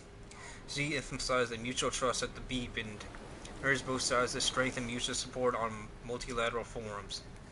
Despite Beijing's claims in neutrality in the Russia-Ukraine war, China has emerged as a critical economic and technological lifeline for Moscow. According to Ukraine's Sanctions Commissioner Vladislav Vlasiak, China is now the largest supplier of dual-use components found in Russian weapons, including Shahed-type drones recovered in Ukraine. President Vladimir Zelensky has sanctioned 5 Chinese companies accused of supplying drone parts, while Chinese Foreign Minister Wang Li reportedly told European Union officials that Beijing can't afford for Russia to lose the war.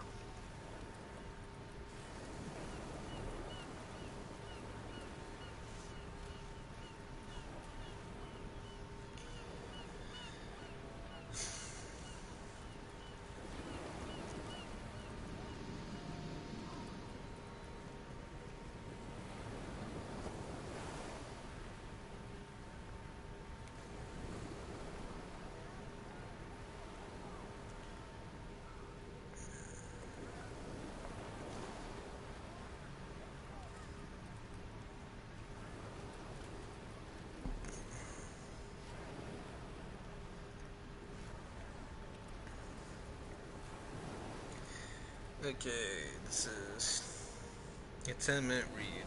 Enjoy. I have archived this in archive.is. It's by Edward Isaac Dover. It's updated August 3rd, 2025. Pro-Israel Democrats tried breaking with Netanyahu to stop price shift amid Gaza crisis. Feeling Zionists could die like Democrats, many party leaders are implicitly breaking with Prime Minister Benjamin Netanyahu that tried to stop anti-Israel attitudes becoming a litmus test for next year's midterms in the 2028 presidential primaries. But privately, several tell CNN they worry it may be too late. Well, it is too late. The shit with Gaza, the shit with Ukraine, I mean, had this control for decades. It's collapsing. Last week's failed resolution to block new arms deals to Israel, supported by a record number of state Democrats, was just a start.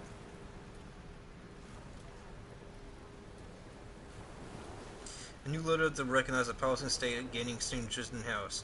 The voted allies of Israel are speaking out against the government, brushing off whatever texts and phone calls they've been getting from the dwindling number of party voters or donors still standing steadfast behind Israeli action in Gaza nearly 2 years after Hamas's October 7, 2023 attack.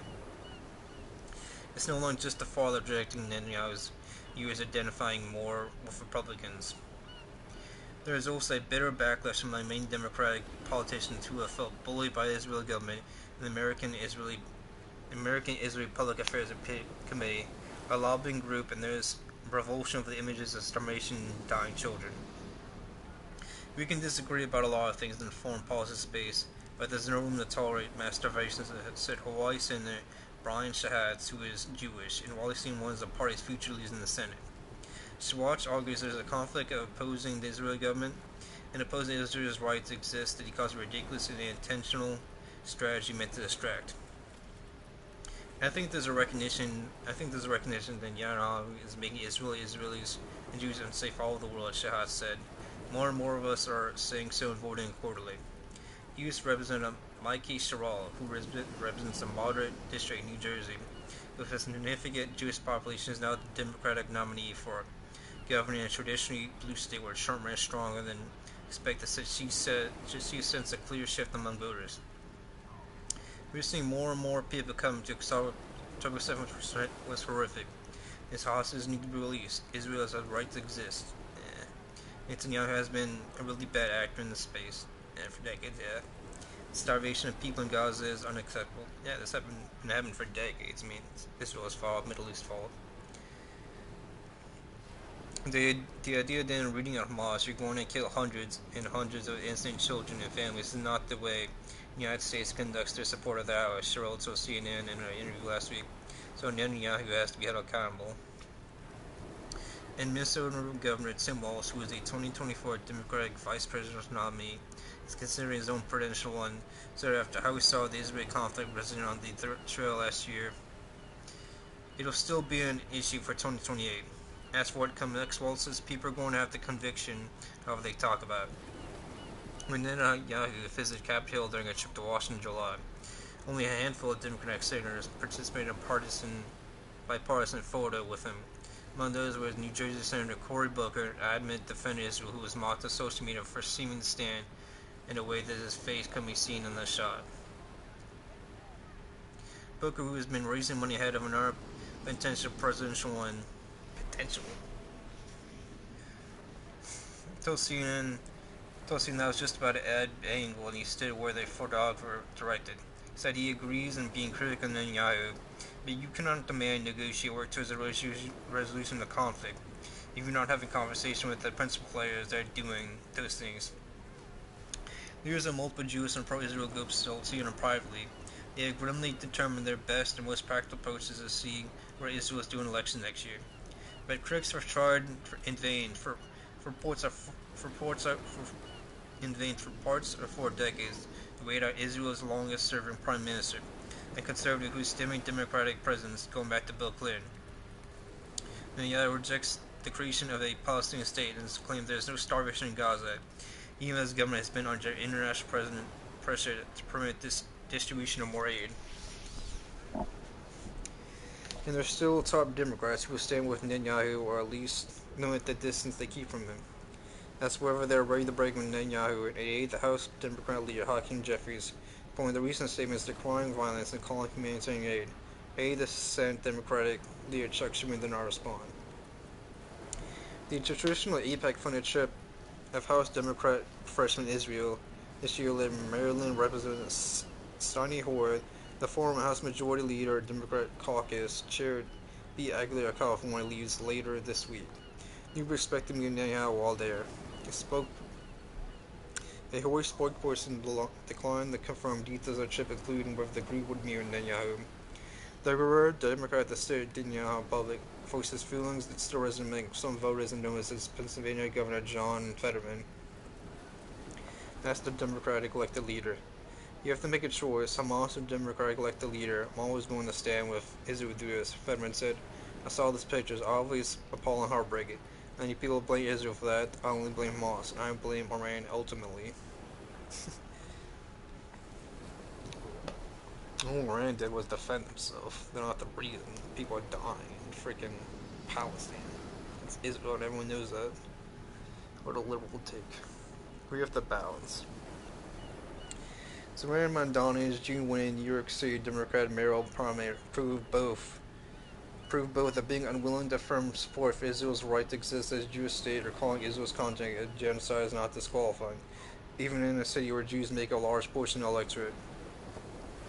Mid-July CNN poll found just 23% of Americans saying Israel's actions have been fully justified, and a 27-point drop in polls shortly after October 7th attacks. The share of Democrats or Democrat-leading adults saying the U.S. provides too much military aid for Israel rose from 44% in March to 59%. Democrat-aligned adults under the age of 35 are practically opposed to U.S. military aid to Israel, with 72% saying the U.S. is doing too much. Rhode Island Senator Jack Reed know much more for the seriousness with which he approaches military matters than for chasing political trends. Said he voted for narrow rifle sale stoppage amendment to last week's resolution to get Netanyahu's attention. Though we have to balance sending a message and also showing that strategically they can protect themselves. Being out of the White House, either a majority in Congress limits the options. We said arguing Republicans have not done enough beyond President Trump, expressing dismay over the photos of starving children and trendsetter Representative Marjorie Taylor Greene used the word genocide. Reed 75 says the discrepancy anti-Israel sentiment taken Reed anywhere, including younger Democratic voters. Part of it is they're reacting to the scenes of violence against children, and they're also, I think, a generation of them that have not, like me, literally grown up with Israel. When you saw a struggle nation that had been persecuted worse than any people on earth start building a real democracy, Reed said. To Connecticut, Senator Chris Murphy, another Democrat, is looking chat about that 2028 run. There's no ambiguity how to talk about it. I know our political enemies want to make people believe that if you don't support what Netanyahu is doing right now inside Gaza, that you don't support Israel. We shouldn't concede that. We shouldn't operate from a position of fear. Murphy was told CNN. And Democrats run on fear. They run on support for minorities. They're pretty weak and pathetic. Kentucky Governor Andy Bashar, also being asked, talked about as a potential hopeful, said his own convictions that we always need Israel that is able to defend itself, both for its and United States national security, and also people shouldn't be starving Gaza. They'll get another cold. Vermont Senator Bernie Sanders wrote the military aid resolution, but also cautioned Mandami when they huddled last month to be more deliberate about making clear he wasn't anti-Israel, anti-Semitic. Told CNN he thinks that colleagues are losing authentic connection to voters if they don't rapidly change what they're doing and saying on Israel. As for there was Democrats being seen as anti-Israel, Sanders pointed out they used Jews themselves at decades ago live in Israel for a few months. To be anti-Netanyahu in a right-wing racist extremist government, that's anti-Israel government, Sanders said. If you're going against Trump, you're not against America. Rahm Emanuel, whose middle name is literally Israel, recalled Netanyahu calling him a self-hating Jew when he was President Barack Obama's chief of staff. Devoted Obama supporters raged at what they perceived as disrespect, especially as Obama approved aid increases, including for the missile defense system known as the Iron Dome. In 2015, Netanyahu broke protocol to go on Obama and address a joint session of Congress to blast the Iranian nuclear deal the president was pursuing. In 2016, he was building up a supportive relationship with Trump, eventually had him taking up the Republican just days before the close 2020 election. Netanyahu cleaved close to Trump to the point of hesitating to condemn the president's "some very fine people of both sides" comment following a neo-Nazi march in Charlottesville, Virginia in 2017. Last month, Netanyahu accepted an interview with a MAGA-friendly podcast and when asked about Mandami's position in Israel, responded first, but talking about the candidate's passport of defund the police, a favorite Trump topic. He made a constitution positioning Israel as a partisan political issue. Everybody warned him it was a mistake, said Emmanuel, a senior contributor. As always, he thought he was the only smart guy in the room. Now Emmanuel is considering a presidential run for Senate, and whether he were to Israel sport would be a limit. He said, I don't believe you can say where things will be in 2 or 3 years, but if you don't change course, you can see where this road ends. Where this road leads. Leaders of multiple Jewish and pro-Israel groups told CNN privately that they have grimly determined their best and most practical approach is essentially to quiet weight of the drama and hope the politics turns. There's another Israel election next year, and while Netanyahu is now in a minority coalition, he has been counted before. To the extent that Democrats are increasingly voicing the concern and disapproving the situation in Gaza, this is largely aligned with where the vast majority of Jewish Americans are as well, said Hallie Solifer, the CEO of the Jewish Democratic Council of America, a group formed in the aftermath of Trump's comments about Charlottesville, which had seen a massive increase in its membership since his second inauguration. The party still faces deep divides. Many Americans' Jewish voters last year were driven to Republicans by mixed feelings that Democratic leaders were not pro-Israel enough, that they had been too accepting of some anti-Israel protesters tipped into anti-Semitism. That was with Joe Biden in the White House, a president who was unabashed Zionist, who would actually expect several Democratic leaders say, should be seen to have staved off how much worse a humanitarian crisis has gotten since he left office. I mean, it was worse when he was in office. It was worse before he was in office. I mean, Israel's been taking Gaza's territory since World War II. It suddenly changed when he got into office. What the fuck?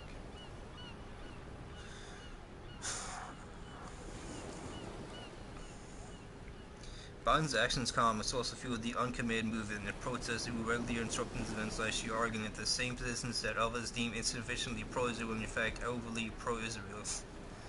That's a double negative. Now, remember, Kamala Harris' campaign had been tied in notch trying to satisfy all the factions.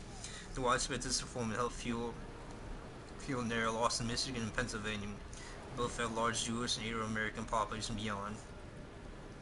There are 3 major Democrats running in Michigan's open Senate seat next year.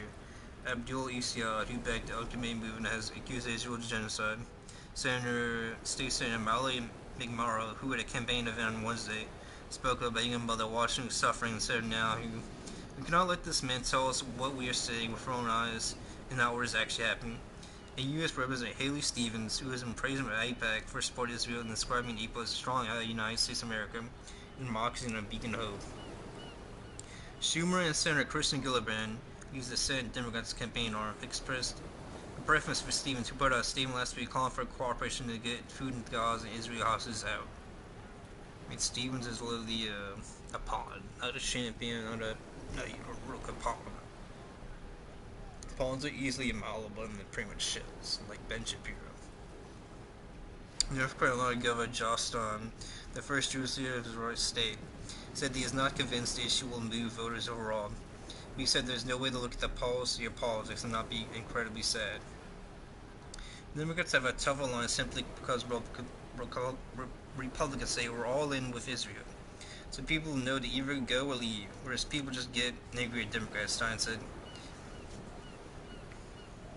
I think you'd be a Zionist and critical of government of Israel. I don't think those things are conflict, and the reason I think that is because that's why I am personally.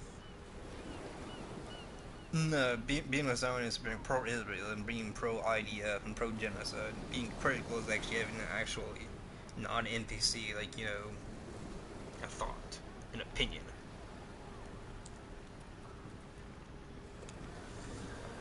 Again, we've got a lot of NPCs in the government, you know, Bernie Sanders, AOC, Christian Gillibrand, Chuck Schumer.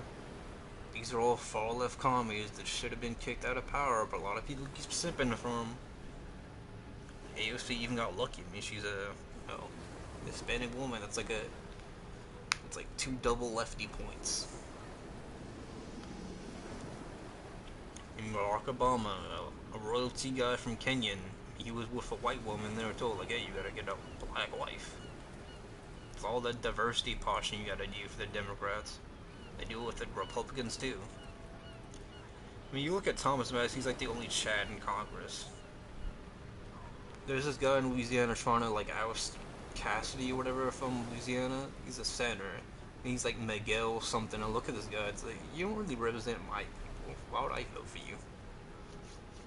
Again, if you want people to vote for you in the government, like, run on no gun control, run on no red flag laws, run on lowering taxes, run on being hard on immigration, both legal and illegal. Again, that will get you literally 100% votes. But if all you're doing is more women's rights, more voting, more gun control, you're being weak. A lot of people said Trump didn't do a lot for his president. Yeah, he tried to do stuff. They stopped terrorists from coming in, stopped like the usual suspects from coming in, like the usual simps, like the commies, the AOC, the Chuck Schumer, the Bernie Sanders. I mean, it's like usual suspects 101.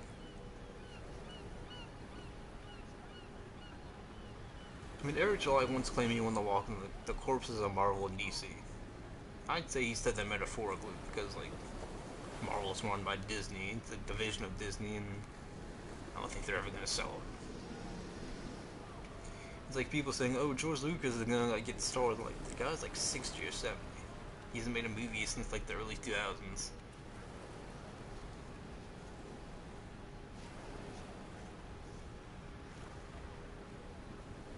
I would rather have more B movies made than more like, you know, AAA type movies. Because most of these AAA Marvelous movies, they're too long, the budget's too big, and there's too many actors getting big salaries. And then the advertising's too big. Again, like, America is not the richest country in the world. I mean, we're 37 or 34 trillion. That's not really like a good marketing thing. It's like, yeah, we should invest in America. Come here, they come from foreign countries, then they send the money that's not going toward taxes and going toward buying stuff here back home. And how does that help us as average Americans? It doesn't. Again, like, we spend a lot of money making football fields, and then you look at that at high school, that's not going toward, like, you know, more textbooks, more, you know, teaching time for kids. It's going toward football. What did they do with football? They do nothing. You do the same thing you do at a regular gym. It's kind of being like NPC logic.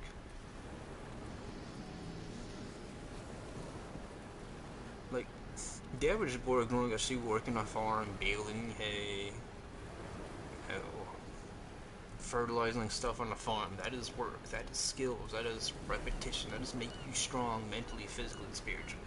Football is really NPC training dogma. One of our friends once told me that Drew Brees went to his last game because he loved football. No, it's like, I'm pretty sure there's like something like in your contract that you have to pay X amount of games. Unless you just get like your whole like million sum like the contract's assigned, right? Like every contract you sign like legally is that has like, you know, multiple clauses you have to adhere to. Because you can't just like play 2 games and just back out, right? Unless they just give you like the whole lump sum.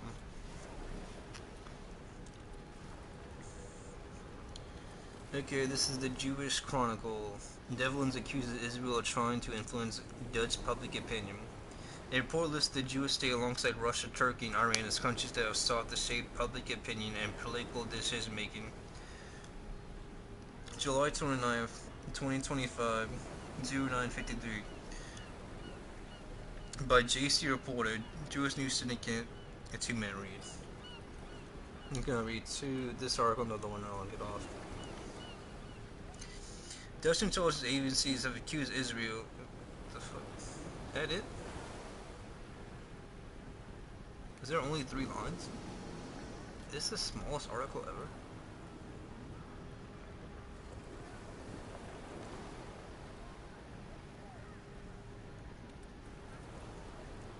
This is serious?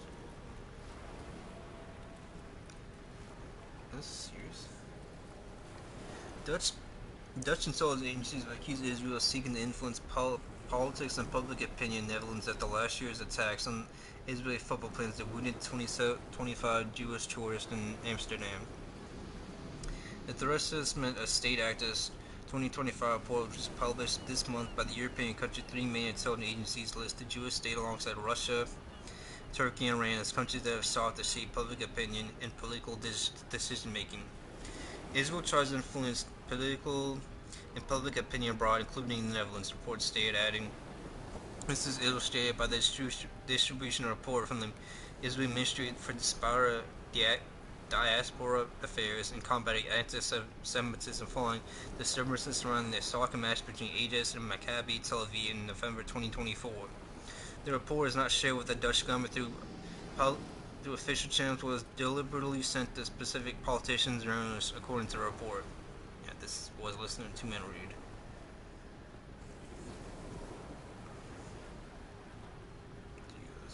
That's it. They really gotta make better articles. Lily, Brain Day, the lefty economy take.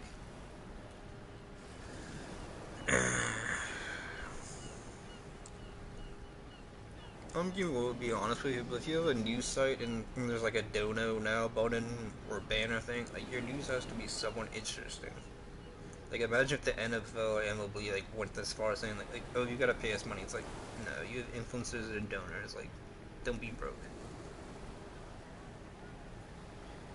I've read from PJ Media, my dog. I've read from Mediaid. I read from even the New York Times. I think it's the New York Post that like makes you have to like pay like under $200 a year just like to read their crap. It's like no. Your journalists get paid way too much for you to be like paying a subscription. I don't even pay Ubisoft subscription or like EA. It's like no. You need to realize if you pay like a subscription like service, the service has to be like enticing, whether it's a newspaper, a game, a movie thing. I used to pay for Netflix. I paid for one screen. Because 4 I think was like 20 or 20 something a month and you got 4K. I paid for one, I think I got 720p. Then I think it went up to I think I start paying like 9 or 10 a month and now it's like what for one screen like 12 or 14. And then I pay for YouTube Premium, so I like don't have ads. If not I'd just be watching stuff on the Brave browser. It's usually good for Rumble and stuff. Oh, not right now because my phone battery is kind of like it's not melting. It's like deteriorating a lot because I think you're not supposed to have a phone for like more than 3 years or something.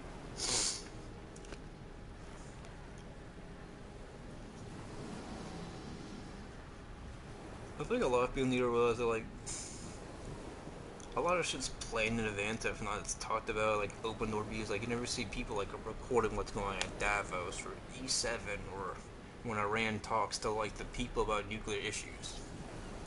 If you can't show that on like a Twitter post or like a video recording that, how do we know what you're doing isn't just giving us lies and half truths that you're bribed with crypto or gold or silver or a house in a different country you don't have to pay for, but you don't have to pay for, but you do this thing politically and you get that house for you and your family, you and that mistress you had. It's like Israel can claim what's the hostage from them, but all they have to do is start, stop airstriking, stop doing this goofy stuff, giving aid, but they're being very selfish. Kind of like when we invaded Vietnam for communism, a domino effect. Again, it was just selling arms, this Agent Orange.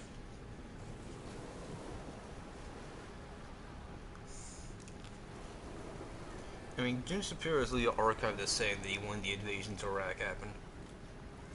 Okay, this is the National Pulse, Sunday, August 10th, 2020. Oh. Saturday. Sunday. That's tomorrow, actually. No, tomorrow's Sunday. Okay, well, whatever. The National Pulse. Oh, this is written August 5th, 2025. You can find this in archive.today. Radical Biden judge blocks Trump deportation, says policy motivated by great displacement and fury. What happened? A federal judge ruled against Trump administration plans to end temporary protected status (TPS) for immigrants from Nepal, Honduras, and Nicaragua. Bizarrely claimed without evidence that the administration's policy change is motivated by racial animosity and fear of the white populace's replacement. Who was involved? U.S. District Court Judge Trina L. Thompson, Deputy Homeland Security Secretary Christine Ullman, plaintiffs representing TPS immigrants from defected nations, when and where. Ruling was issued on Thursday with the case continuing as protections remain in place. The hearing is set for November 18th. Key quote: "The freedom to live fearlessly, the opportunity of liberty, and the American dream, that's all plaintiffs seek. Said they would atone for their race, leave because of their names and purify their blood." Judge Trina L. Thompson.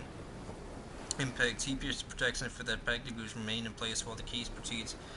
Monitoring the Trump administration's mass deportation efforts in federal legal battles in full. And there is a U.S. District Judge, Trina Thompson, ruled against the Trump administration's decision to terminate temporary protected TPS for approximately 60,000 immigrants from Nepal, Honduras, and Nicaragua. The judge stated the administration's decision was influenced by discriminatory beliefs, including notions that non-white immigrant groups could replace white Americans. The freedom to live fearlessly, the opportunity of liberty, and the American dream is all placed at stake. Said their total atonement for their race. Leave because their names are purified blood, Judge Thompson wrote. Nor arguing for evidence that the decision to end TPS for certain immigrants motivated by discriminatory belief that certain immigrant population will replace the white population. Judge Thompson appointed by former President Joe Biden of the United States District Court for the Northern District of California for pontificate, color is neither a poison nor a crime. Yeah, I mean, I could look up if I the statistics. A lot of people commit crimes. And it's not like hacking crimes. It's like killing people with machete guns, armed robbery.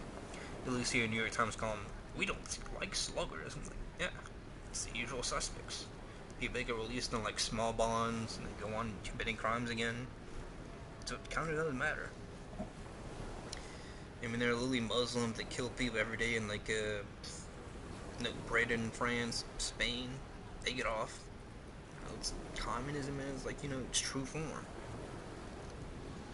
TPS allows immigrants to live and work for a brief period in the United States if their home countries are deemed unsafe. However, the former Obama and Biden governments abused the TPS designation, extending deportation protection far past extended expiration well after the crisis impacted immigrants' nations of origin ended. The Trump administration had already ended protections for immigrants from countries including Venezuela, Haiti, and Afghanistan. Homeland Security Secretary Christine argued that conditions in Nepal, Honduras, and Nicaragua no longer warranted protections, but the court disagreed. Judge Thompson argued that the administration failed to conduct an objective review in the country conditions, claiming political violence in Honduras and the aftermath of hurricanes in Nicaragua were grounds to extend the TPS designation. She also editorialized that, in her opinion, the decision seemed tied to broader campaign rhetoric rather than legitimate policy analysis. Protections for the affected immigrants will remain in place as the case continues, with the next hearing scheduled for November 18th. When are we gonna get these commies out of America? I mean, you look at this chick, she's a wee whiskey, she's a Balzac. Probably got her job by authoritative, affirmative action.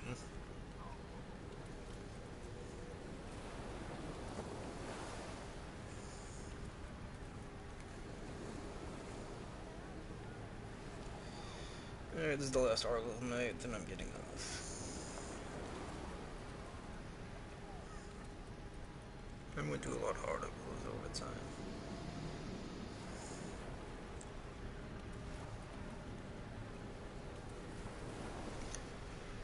Oh.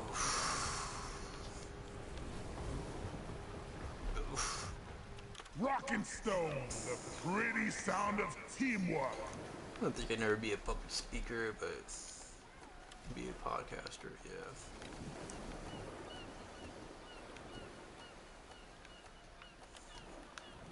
Time to forge!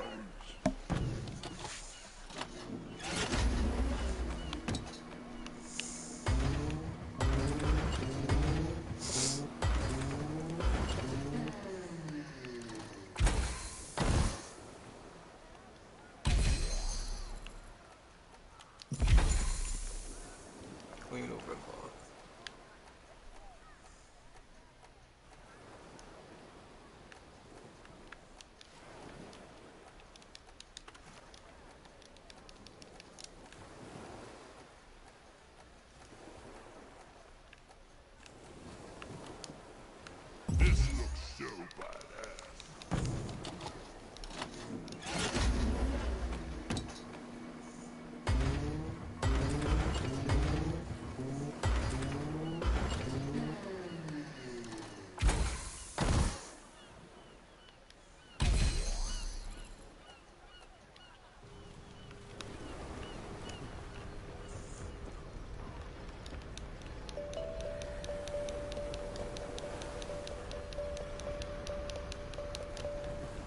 those about to rock and stone.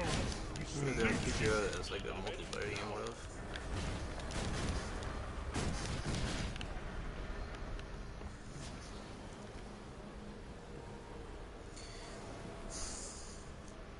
Australia pays women up to $22,000 for boarding their babies after 20 weeks. This is by Michael Tennant, August 1st, 2025. You can find an archive that today. The Australian government is paying women as much as $22,000, US $14,000, to abort their unborn children after 20 weeks gestation. In dry letter leaked to Australian pro-life advocate Dr. Joanna Howard, Senator Kathy Gallagher, a member of Prime Minister Anthony Albanese's cabinet, confirmed that a woman who intentionally aborted a child will be eligible for a $4,255 US $2,752 stillborn baby payment. Alternatively, that same woman could apply for up to $22,754 US $14,714 in parental leave pay. Both Albanese and Gallagher are members of the Labour Party. Midwives tale. According to a daily declaration which describes itself as Australia's largest Christian news site, Howie first reported an abortion payout in June based on information from at least two medical personnel. One is the South Australian Hospital Ministry, who said midwives are traumatized as shocked by the rise in late-born abortions of healthy babies. She revealed staff are being effectively forced to sign off on Centrelink, Australia's social security agency form, so women can claim payments, a process adding a double level of trauma by co-opting women to a system of financial awards and elective abortions. The second is a midwife who described a traumatic late-term abortion in which the mother stated she would use her aborted baby bonus to fund a holiday ballet. Mark left the midwife in tears after leaving the baby stillborn. I mean, she's probably a commie and a lefty and going to hell, so yeah. As Dr. Howard explains, her sources are forced to remain anonymous because whistleblower protection in Australia only apply to those exposed to illegal activity. And since both late-term abortions and claiming essential day payments are fundamentally illegal, medical staff who speak out about the risk losing their jobs. At the time, Howard had only 3 anonymous reports plus interference drawn from the website of Services Australia, the country's overarching social service company, regarding the stillborn birth payment. The website reads, to be eligible for payments, a stillborn birth needs to meet our definition. A stillborn baby is one who had not breathed since delivery and had no heartbeat after birth. To be considered stillborn, a baby also had to have a gestation period of at least 20 weeks or weigh at least 400 grams 14 hours after birth. Obviously, a baby born after 20 weeks would qualify as a stillborn, and that definition makes his baby mother eligible for stillborn baby payment. Moreover, Services Australia says mothers stillborn in the same definition can offer parental leave pay instead. Admission letter. The definitive proof of how his lunch arrived, she said in a form in the leaked letter. Written on Gallagher's behalf by Ministerial and Parliamentary Services Director Kathy Stevens, the letter stated bluntly, the eligibility criteria for stillborn baby payment do not exclude circumstances where the stillbirth is due to milk termination, including intentional abortion. In other words, killing a baby hit the taxpayer-funded jackpot. According to Howard, killing a baby after 20 weeks and up until birth entails rejecting the baby's heart with potassium chloride or digoxin, DIGOXIN, and is followed by the early induction of labor of that now stillborn baby. In the letter, Stevens wanted to explain that even the mother of the parent would be eligible for benefits provided the child is certified by a qualified medical practitioner having been delivered in definition of a stillborn child is met. She installed Service Australia's definition of stillborn. A woman who is an intentional abortion, or even a man who forces a woman to have an intentional abortion, the Labour government will pay them $4,200, says Howard. The dead baby bonus to late-term abortions paid for by all of us. Referring to the former Prime Minister John Howard, Howard wrote, the Howard government's baby bonus was criticized because it incentivized teen pregnancies. That is far worse. Instead of receiving a $5,000 cash payment for birthing a baby at full term, the Albanese government now incentivizes late-term abortions in half the time. Later, Labour government report abortion is no shot. Gallagher is a member of pro-abortion activist organization Emily's List Australia, signed a pro-abortion pledge to attain the group's back in her 2019 Senate run. Newspeak. Australia's mainstream media has, of course, been notably uninterested in the pay to war revelations. Daily Declaration Kurt Malberg wrote last Friday, with the exception of a single article and advertised last year, the legacy press refusing to touch the story. The curious signs give the overwhelming public interest in the scaling. An X-thread that published on Wednesday, July 2023, has almost 1 million views. The Daily Declaration, however, is about to let it go. Columnist Mark Powell, for instance, has this to say. In the dystopian class in 1984, George Orwell coined the term Newspeak, a fictional language for the totalitarian state of Oceania, redefining the meaning words the government can exert complete control of its citizens. As we can all see now, Orwell is not only a brilliant novelist, but also very persistent. Not even he could envision a situation where a baby bonus be paid to mother for killing her baby, or paid parental leave payment be given out to one decide to not actually be a mother. The fact that the political party responsible for this perversion is called the Labour Party just beggars itself. I mean, they're the same country generically as, like, London and Canada. London and Canada, both cucks, both commies, no Trudeau. I mean, we never really got the commies as a society. We just, encouraged it.